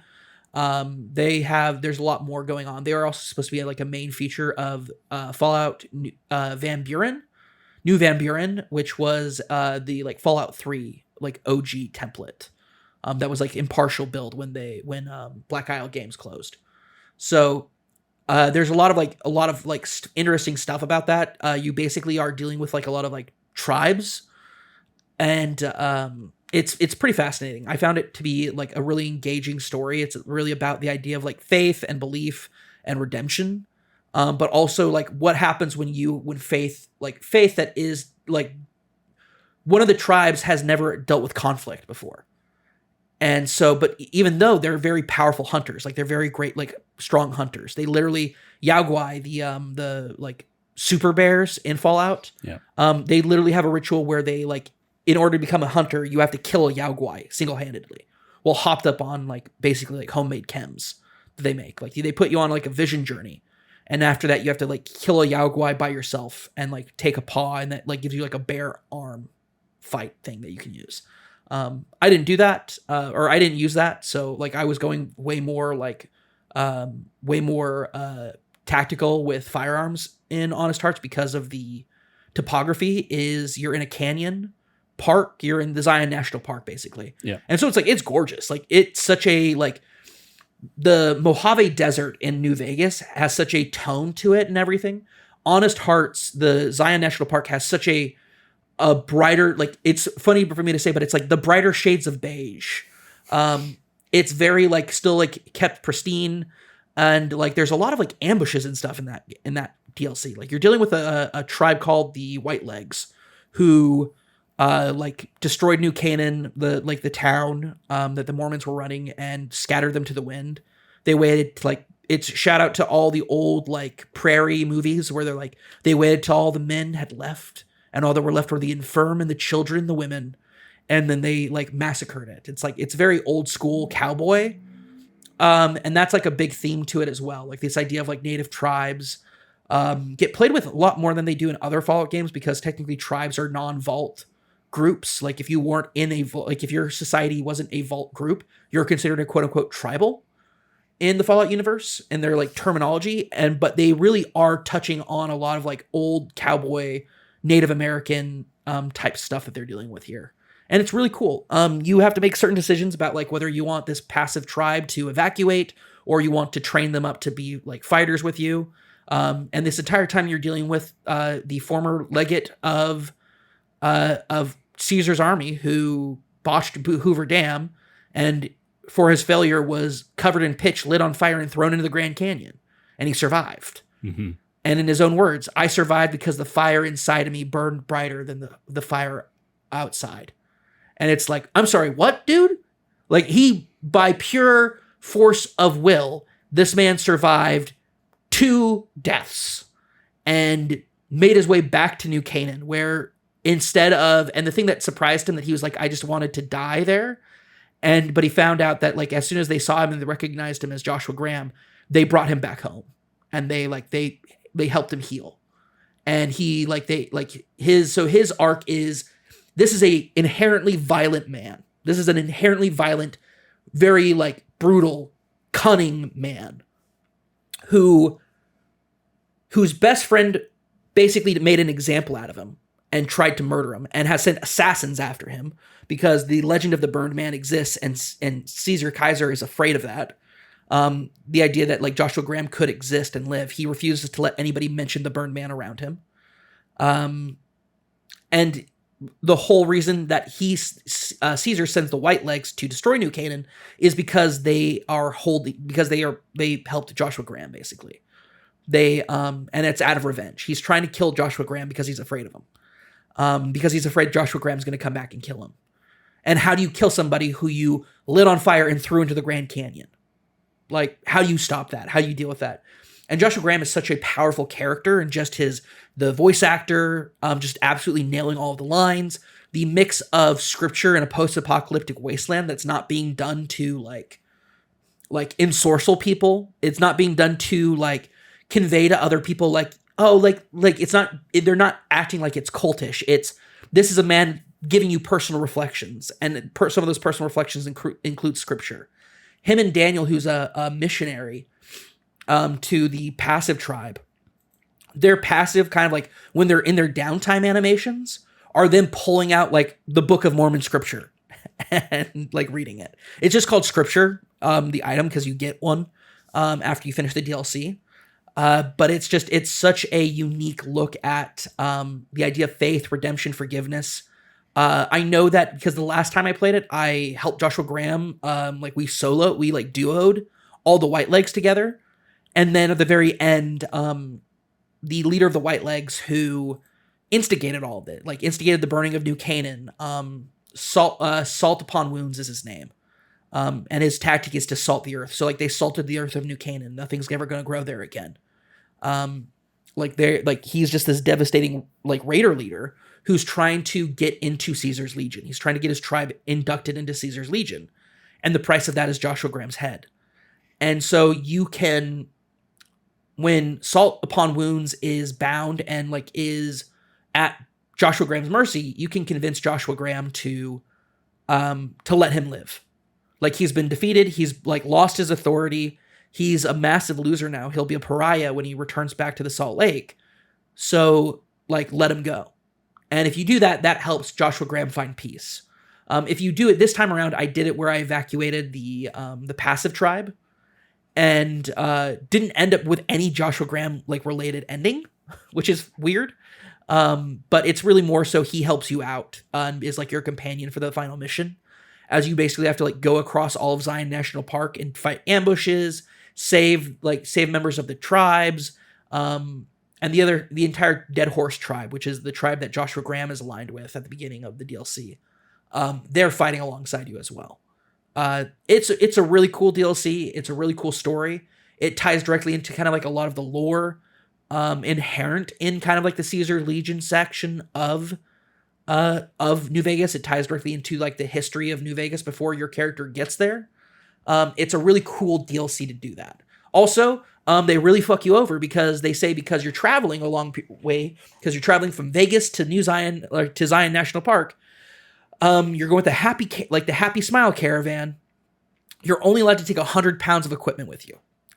So you're limited in what you bring with you. Mm-hmm. And so a lot of the stuff you use, you pick up there and you use while you're there. Awesome stuff. Cannot say great stuff about it. I think story, like lore-wise, this one is one of my favorites. And I would have said it's my favorite until I finally got to play Lonesome Road. I was gonna say, like, looking through my trophies, I have played all these, but I remember almost nothing about this one. I remember almost nothing about Lonesome Road. So dive into Lonesome Road. Yeah, Lonesome Road. Lonesome Road. Throughout New Vegas, you get these hints about this other courier, called Courier 5, mm-hmm. And he was the one who was supposed to take the platinum chip job, but then saw your name was underneath his and decided to let you have that job instead. So he's the one who sets you up to get shot by Benny. Yeah. And that's the crux, is like, you know about this guy. You find out through all the other DLCs that his name is Ulysses, and mm-hmm. you find out that he's been somewhat behind or somewhat linked to everything that they've been, like everything that's been happening in all the other DLCs. He's the man behind the curtain. Yeah. Exactly. And you find out the reason why he's the man behind the curtain for you. You find out why he has a vendetta against you. And you find out that it's like, it boils down to, he sees the two of you, you two couriers, as these great, almost like legendary figures. He says, even before you showed up in New Vegas, you were the courier who was known throughout the West by, like, other couriers knew who you were because you traveled all up and down the West, which he's referring to all of California, Oregon, like all these places. You went up and down the West Coast through New Vegas, etc. You did all that. And then he reveals later on that he was the one in the East, that before Caesar's Legion even existed, he was a courier out in the East through Colorado, through New Mexico, through Arizona, through Utah. And so like that was really his area of where he was at. It turns out he became attached to a town that your character, your courier, he says it only prospered because of you, because you came through there enough times. Basically, like, you would come drop off a package of like supplies and stuff that you was part of your job as a courier.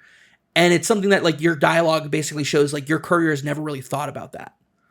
And then when that town is destroyed and a package you bring causes a causes nuclear warheads to go off and creates what's called a divide, which is this massive chasm in the ground that is like fully irradiated. It's a real life location, by the way, because it's on the border between Arizona and California. And it's where if you drive through, it's all those dunes, it's all those hard winds when you're on the highway going to California or going to Arizona, where if you drive, you can see semis, their load bearers, they're on their trucks, start tilting because the winds are so strong. It's where you have all those turbines out there. For not in the dune area specifically, but further up closer to further into California territory is where you have all the turbines, the wind turbines out there. So you have like, this is taking place in a real place that is known for being like windy and dusty. And they're like, well, it happens after a nuclear explosion happens there. It gets fucking worse. I had a blast going through there because you find out like there's a whole lot of like, basically this was the main corridor that the NCR was using to get supplies to the Hoover Dam, New Vegas. And so you didn't know, as a courier, you didn't know that you caused this massive explosion. All of a sudden, you just can't take that route anymore because the divide has now appeared and nobody knows what's going on with it. Ulysses reveals that he was there when the bombs went off. He was there when everything happened, and he blames you for it. But he doesn't blame you and be like, oh, I want revenge. In fact, he swears never to directly harm you. Or he swore to never directly harm you because he sees you as a sort of like a natural force in the world. And so everything he's done to like put you or like, kind of like be the man behind the curtains has been done to orchestrate basically like your journey to see what you would do. He says, why would a courier now be like at a point where you are now the person who could be you're the person who's going to decide the fate of New Vegas? Like, why are you a courier that? And I'm here to tell you, you've been that before. And basically shows you that you're like, and it's kind of this idea. Have you ever seen the movie The Postman? No. Kevin Costner. It's a movie about in the post-apocalyptic world where no electronics work. Parts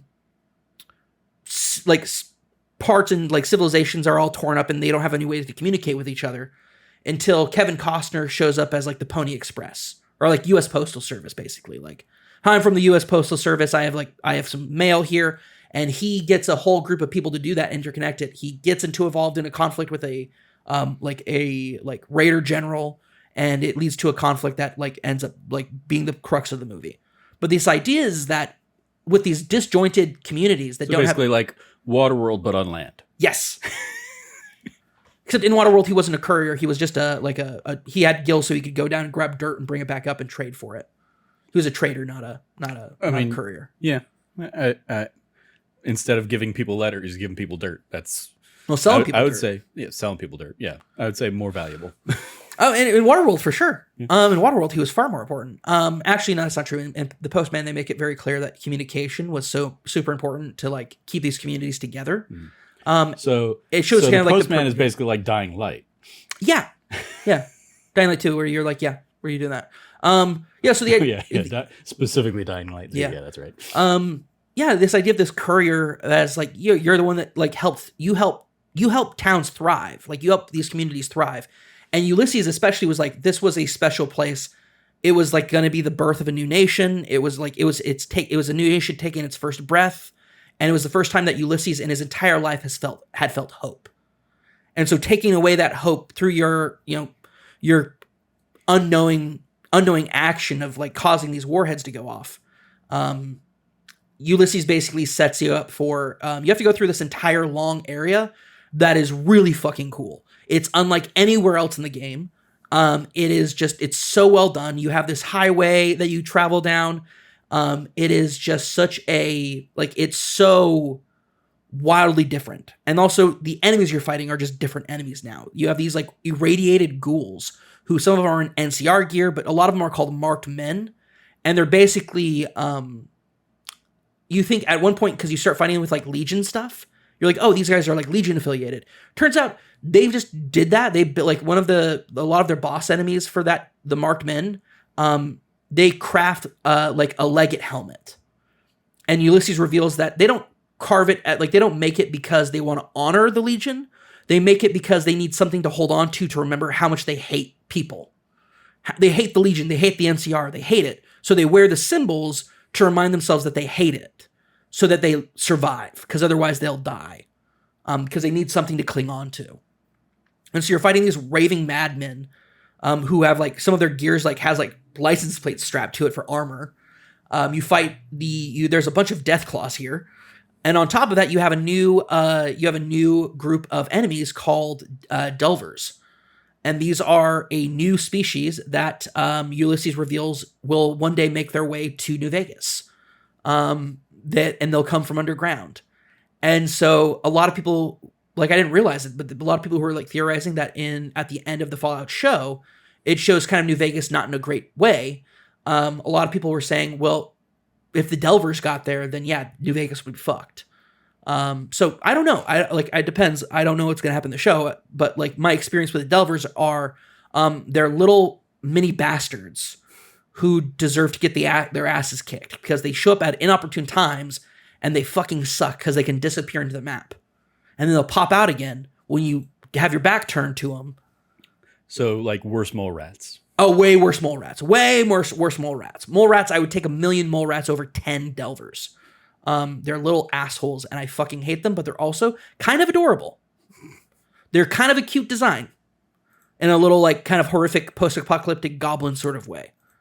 I love them, but I also hate them. It's fantastic. You end up meeting Ulysses eventually at the end of the DLC, and it's a whole confrontation where I guess you could fight him.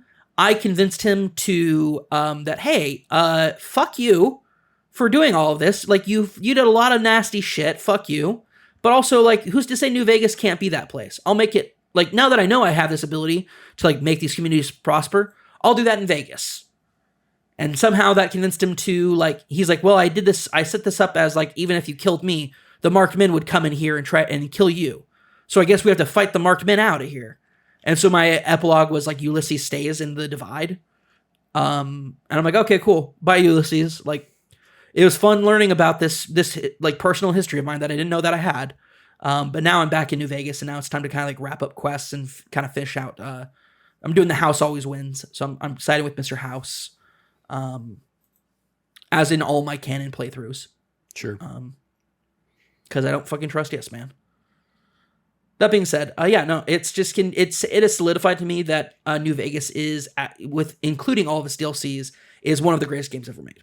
That's really my come down on it. There's no bloat or fat on any of these DLCs. They are fucking fantastic, and they give you new map areas to explore, each with their own unique restrictions, unique things going on in them. It is a brilliant master. What am I looking for? A masterclass? Yeah, masterclass in taking old ass assets and I will put it this way. Charles Dance once said sometimes actors have to take a pig ear and make a purse out of it.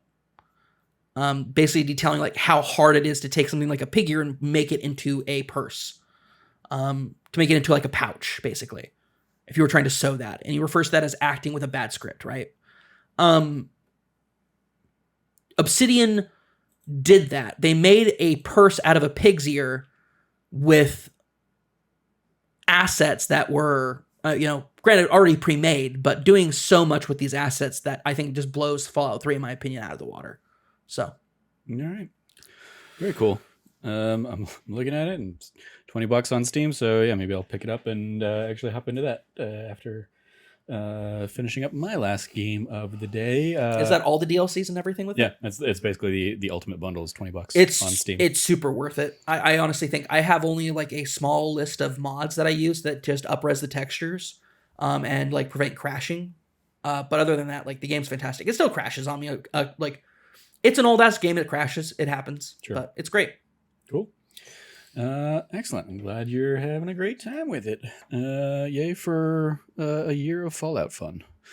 So yeah, the last thing I'm going to talk about today, I won't spend a ton of time with, but Paper Mario Thousand Year Door. Oh, before you get to that, I want to say I did kill Kaiser. I went into his tent and I Okay. used my intimidating presence to murder his ass. Okay. There you go. So Kaiser's dead. I Sorry. murdered him. You saying Kaiser? I'm like, you mean Caesar? But sure, yeah, call him Kaiser. They call him both in the game. Both ways. I know. And they mentioned Kaiser's the proper way to say it. Yeah.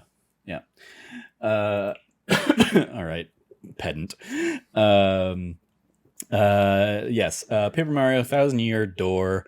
I've been playing that the last couple days since it came in, and just such a fun game such a joy to revisit, especially this on the is an heels. RPG, right? Yeah, this is so.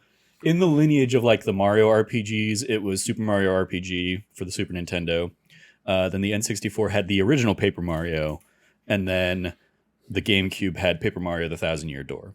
And then you had Super Paper Mario, I think, was the Wii/Wii U game, I believe.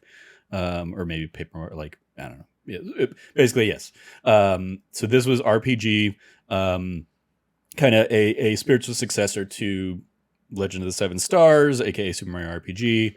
But yeah, the Paper Mario with the fun paper aesthetic of your power-ups are literally you get cursed early on and suddenly you can fold into a paper plane and use that for like some traversal puzzles, and you get eventually you get like a power-up where you can basically fold yourself into a paper boat and navigate some water and stuff. You have to get the ability to turn sideways so you're literally paper thin so that you can get between bars to like traverse in the like up and down screen planes, and just kind of solve puzzles that way. But yes, then it is turn-based combat, a la your Super Mario RPGs, it has the combat where it's like, okay, you can use an attack, and then if you time it right, you get to do, an extra attack or double damage, or somebody's attacking you, you time it right, and boom, you blocked it, and you take less damage, or you take no damage. This one, I don't think this was in the original. I think it's new to this. Whereas like, if you get attacked and you press A at the right time, like in the timing window, you'll block. It's your guard, and you take 1 point less damage. And then there is a super guard where if you push B and like the timing window is even smaller, so you have to be more precise with it. Not only will you take no damage, but you will damage the enemy attacking you. So I don't remember that being in the original. It may have been there, but I don't remember it. So if it is new, it's a much appreciated, fun new thing. Whereas like, the enemies are on the map, so you can, you're running around as a little Mario. So if an enemy start like a, flying Goomba, comes at you and you jump on them, you kind of get the like, you attacked first, and you basically get a first attack. Cool. Okay. If the enemy hits you and they are like doing their attack animation, it'll be your foe attacked first, and they'll basically get a first swing on you. Like that one particular enemy will get a first swing on you. It's not like, oh, you get a full turn Yeah. and they get a full turn. You have one partner with you, and you have like basically you have a rotating cast of characters that you can kind of bring in, and you kind of like meet over the course of the story. You can have one of them in battle with you at any time. So it's Mario and their partner. You can swap people out in battle, and you have a badge system where it's basically like those are your accessories. You get like, you have hit points, flower points, and badge points. Okay. Hit points, self-explanatory. Flower points are your MP, basically, for I kind of your figured abilities. That's right. Yeah. And BP are your badge points. And you basically can equip up to the amount of badge points. And badges have different points. So a badge that I'm introducing this into the conversation of, there's a quick change badge, which basically means your allies, you can swap a partner and they can attack on the same turn. Otherwise, if you swap out, like, I have my ally that is basically like my little Yoshi friend, but I want to switch to my Goomba friend because she has the ability that is basically like, she calls it Tattle, and it's basically the like the identify this enemy's weaknesses and hit points and stuff like that. So if I want to switch to Goombella, I think Goombella is her name. Yeah. For the first chunk of the game, that's going to mean okay, I switch to her, and she can't do anything until the next turn. But if you get this quick change badge, which is 7 BP, you basically can switch to her, and she can use an attack or ability kind of on that turn. Other badges will give you like new attacks, or will give you like passives like, oh, if you are 5 HP or less, this will happen, or if you're 1 HP, this will happen. Some of them are completely cosmetic. Like there is one in this remaster that is basically like a 0 BP badge, so you can just equip it if you want and turn it on. That's like nostalgic tunes, and it's basically a little badge. The badge is a GameCube, and it basically is like if you want to listen to the original GameCube versions of the songs. Oh, you can then. You turn that on, and it costs like 1 gold piece to buy. So those are kind of your 3 stats basically that you're working with. When you level up, you get experience points, star points, or your experience points. When you get 100, you level up, and you can choose: do I want to increase my HP by 5? Do I want to increase my flower points by 5? Or do I want to increase my badge points by 3? Because a lot of the badges work in like intervals of 3. And so it's basically you're kind of balancing, okay, what matches your gameplay style here? Are you using a lot of abilities? Then maybe you want to invest more into flower points. Are you buffing up your characters with badges? Okay, throw in some extra badge points. How are you doing hit point wise? Are you running low? Are you needing to constantly use items to kind of heal yourself or anything like that? Then maybe you want to throw some points into HP. That makes sense. So so that's kind of the mechanics of the game. Yeah, otherwise pretty straightforward RPG stuff. Each of your characters has like their little overworld abilities that they can do. Like I saw the ghost lady has like the ability to like blow wind and stuff. Okay, why is her name evading me? But yes, she's basically like a little wind elemental kind of thing. So she can blow wind, and not only can it blow like enemies away from you or something like that, and or like kind of disorient them, so you can easily get a like first attack on them. But yeah, she can kind of uncover hidden sections of the map where like she blows away, and suddenly that loose page that was blocking an entrance, a hidden path, a hidden pipe, is now away, and so now you can access this pipe. Cool little like mechanical things like that. It ends up kind of turning parts of the game into a Metroidvania, where either as you're getting these new abilities that you're unlocking, or your allies are getting new abilities that they unlock, you'll have things that you can go and kind of uncover when you come back to an area later. But beyond all that, it's very much the same kind of like Super Mario RPG or a Zelda thing, where it's like, okay, you are on a quest to open the 1,000-year door, and to do that, you need to collect the 7 stars, and so you go find a star, and that points you, like you come back, and it points you to the direction of the new star, so you go to the next area, and you go get that star. One of the fun things of this is, as you're going through your story as Mario, you will occasionally get little interludes where you switch over and you're playing as Princess, who has been kidnapped by the big bads, and she's interacting with like the supercomputer of the big bads, who is a very like Hal from like Space Odyssey 2001, but Tech, the computer, immediately has like feelings and thinks they might be in love with Princess Peach, and so he's constantly kind of like having you help him run experiments. And in exchange, he lets Princess Peach basically use his supercomputer to like send Mario emails and messages and like you basically like, I'll do what I can for you. Obviously I can't let you go, but if you'll help me, anything else I'll do for you, kind of thing. So you get these kind of little interstitials where you're, getting a little bit more from the perspective of like the evil baddies kind of ship and supercomputer with Peach. And then also you have interstitials with Bowser, who's like, wait, somebody else has kidnapped the princess? No, that won't do. I have to go and like I have to go intercede and so you get these extra little fun segments of Bowser and a lot of it is going to places where you've already been as Mario, but now you're kind of going as Bowser. You're seeing a little bit of different side of it, and you're also doing like extra little things to kind of like catch Bowser up on, what the story's been doing.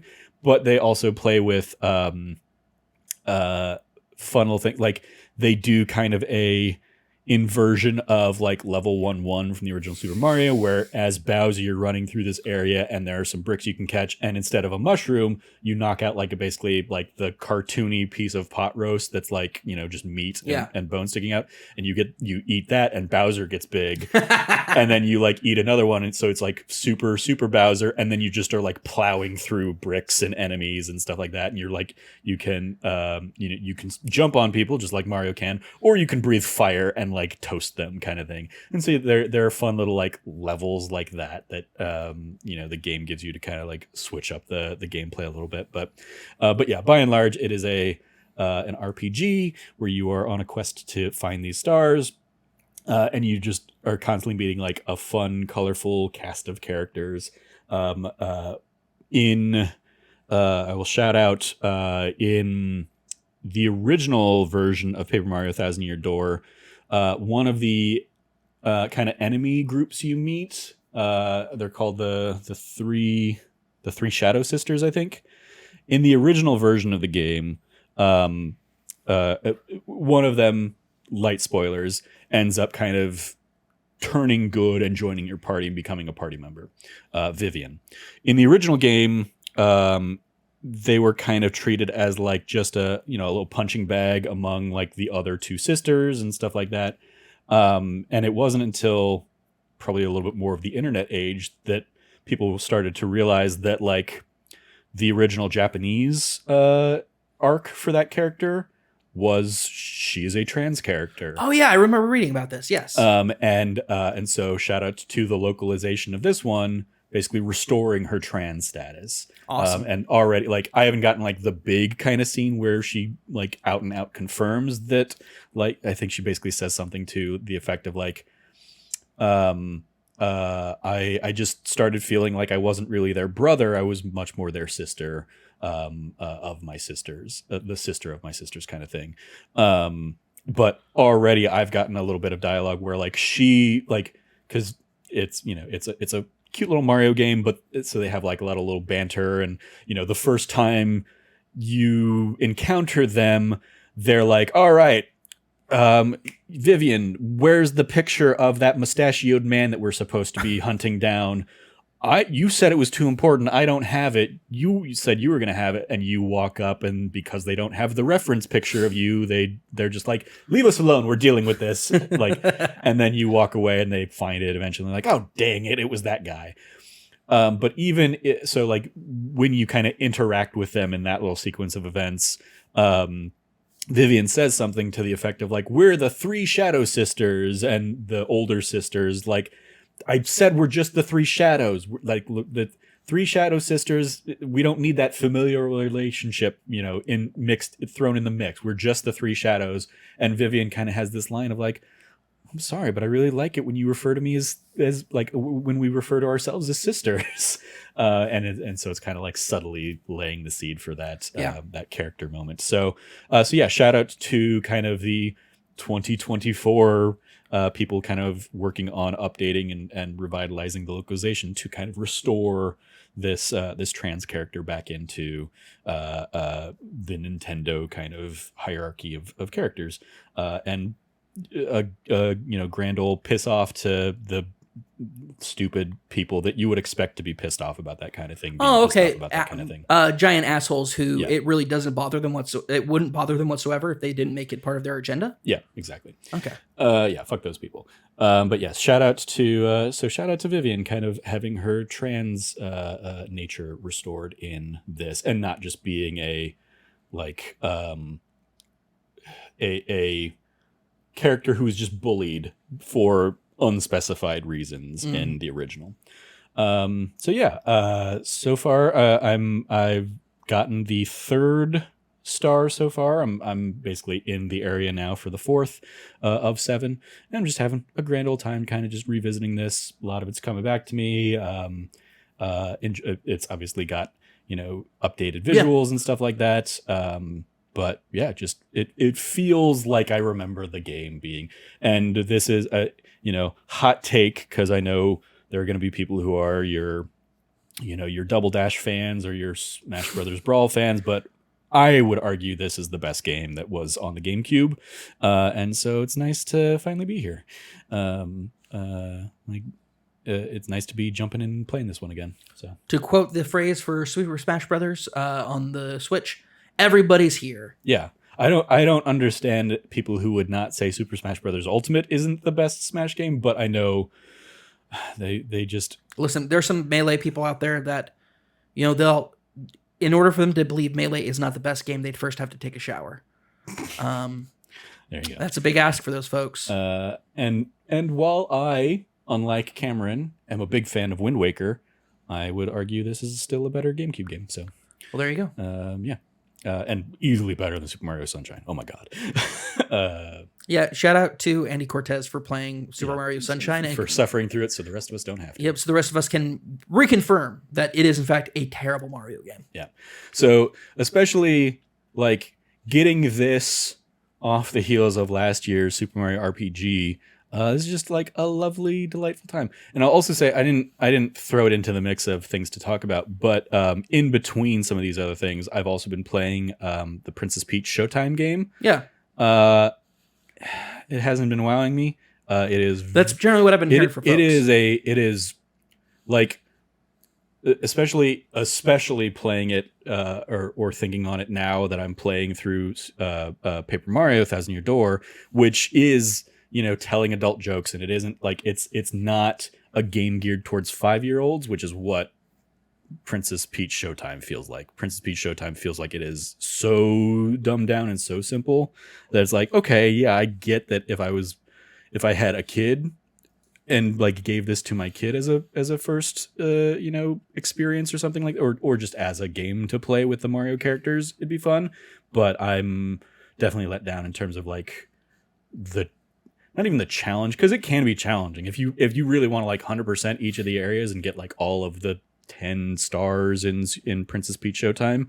Like that's probably going to take a little bit of like getting used to and getting familiar with like the patterns of the levels or something like that. But I'm like, I don't have the desire to jump in and like play them that much, because they're and also agonizingly cutscenes are, you have to like watch the same cutscenes over and over again. You can't like, if it's like, okay, there were 10 things in this level, 4 of them were in like the first stage and 3 were in the second and 3 were in the third. You can't just be like, well, I missed the first one in the third stage, let me just jump to the third. No, you have to go play the whole rest of the level too. That shit. It's like, well, you've added a replayability aspect to this game, but you've also made it incredibly frustrating to do. So I'm not inclined to jump back into it anytime soon. Some of the like the other thing with it is like some of the concepts are interesting.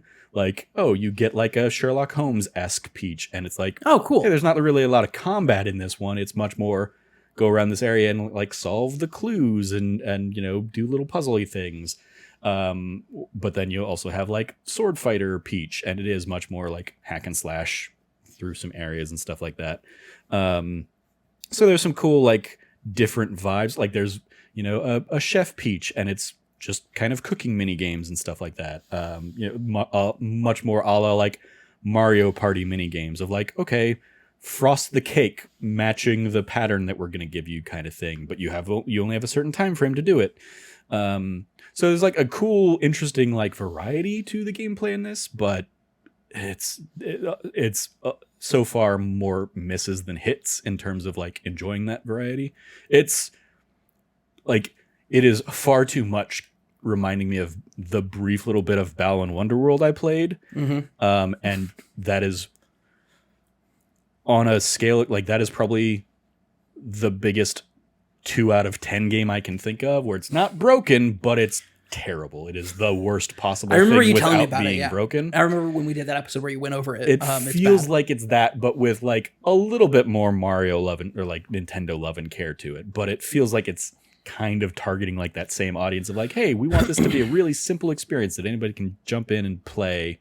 And by doing that, it feels like it's very dumbed down and you're talking down to your players and just not expecting anything of them. So that's frustrating. But yeah, on the flip side, Paper Mario Thousand Year Door, like that and Super Mario RPG. And also knowing that if I really want to, I can, turn on my Switch Online subscription and play the N64 Paper Mario out there. Those being such fun RPG staples of this Final Fantasy loving kid getting to play RPGs, but with the Mario characters when I was growing up. So delightful. One of my favorite things in Paper Mario Thousand Year Door that I loved in the first, and I love just kind of getting to see it and experience it again here, is so you like the main kind of area you go to is this place called Rogueport. It's kind of like the first place you go to, and it sort of is like the hub world. So like you can kind of access all the other places by, jumping into pipes and going into certain places from Rogueport.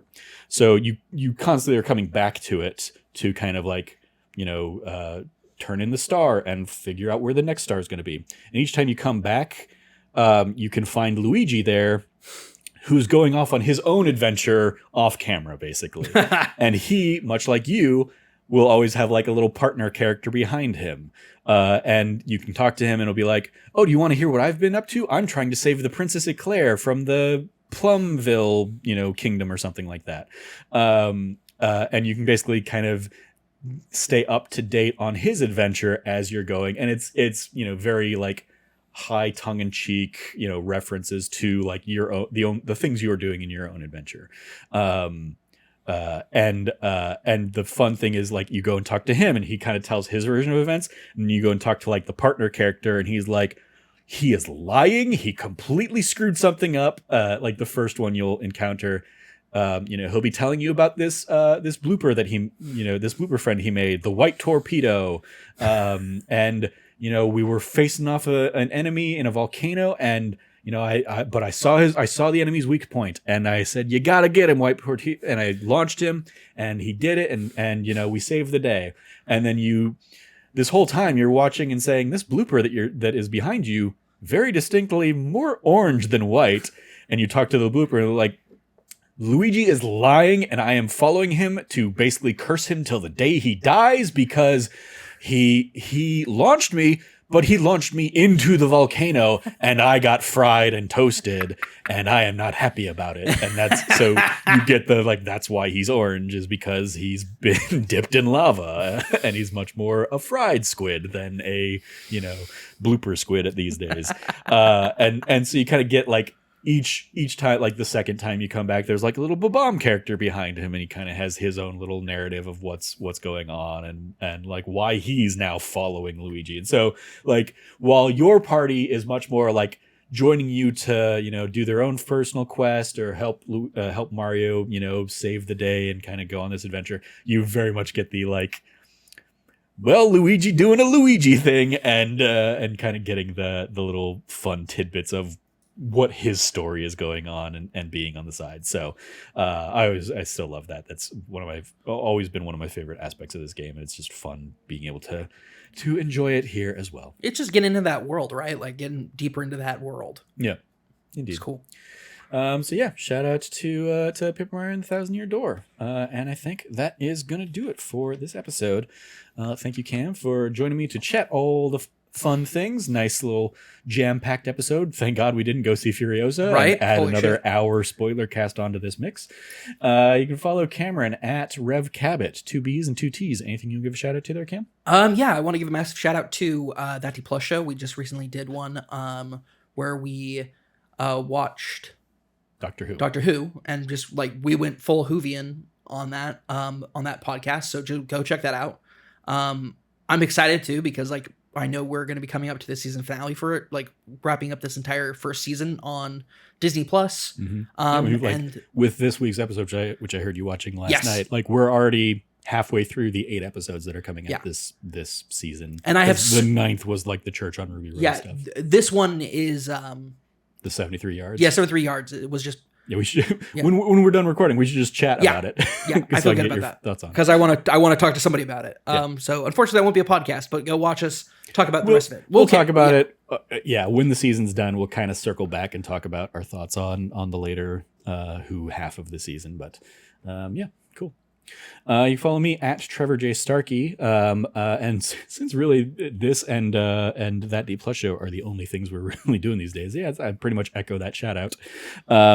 This week's episode, I think we're going to talk about the assembled making of X-Men 97, which I just finished earlier today. It's a fun little hour-long-ish documentary thing, as they often do with a lot of the MCU projects, kind of getting to hear the creators and the talent behind the project, talking about, like, you know, since a lot of them did work on the original, it's kind of talking about the original and like how, you know, it was a big risk and they were surprised by, you know, the response they got and the fan love, and then how they kind of became further surprised all these years later on like just what a lasting impact that show had been for people. So check out that, because we will probably be discussing that on this week's That D Plus show. You can follow all of us over at That Nerdy Site, or go to thatnerdysite.com for all the latest from us. Once again, if you liked what you heard, please remember to like, subscribe, rate, review, share the podcast with your friends, all that fun stuff. Thank you for listening. As always, stay nerdy and be good to each other.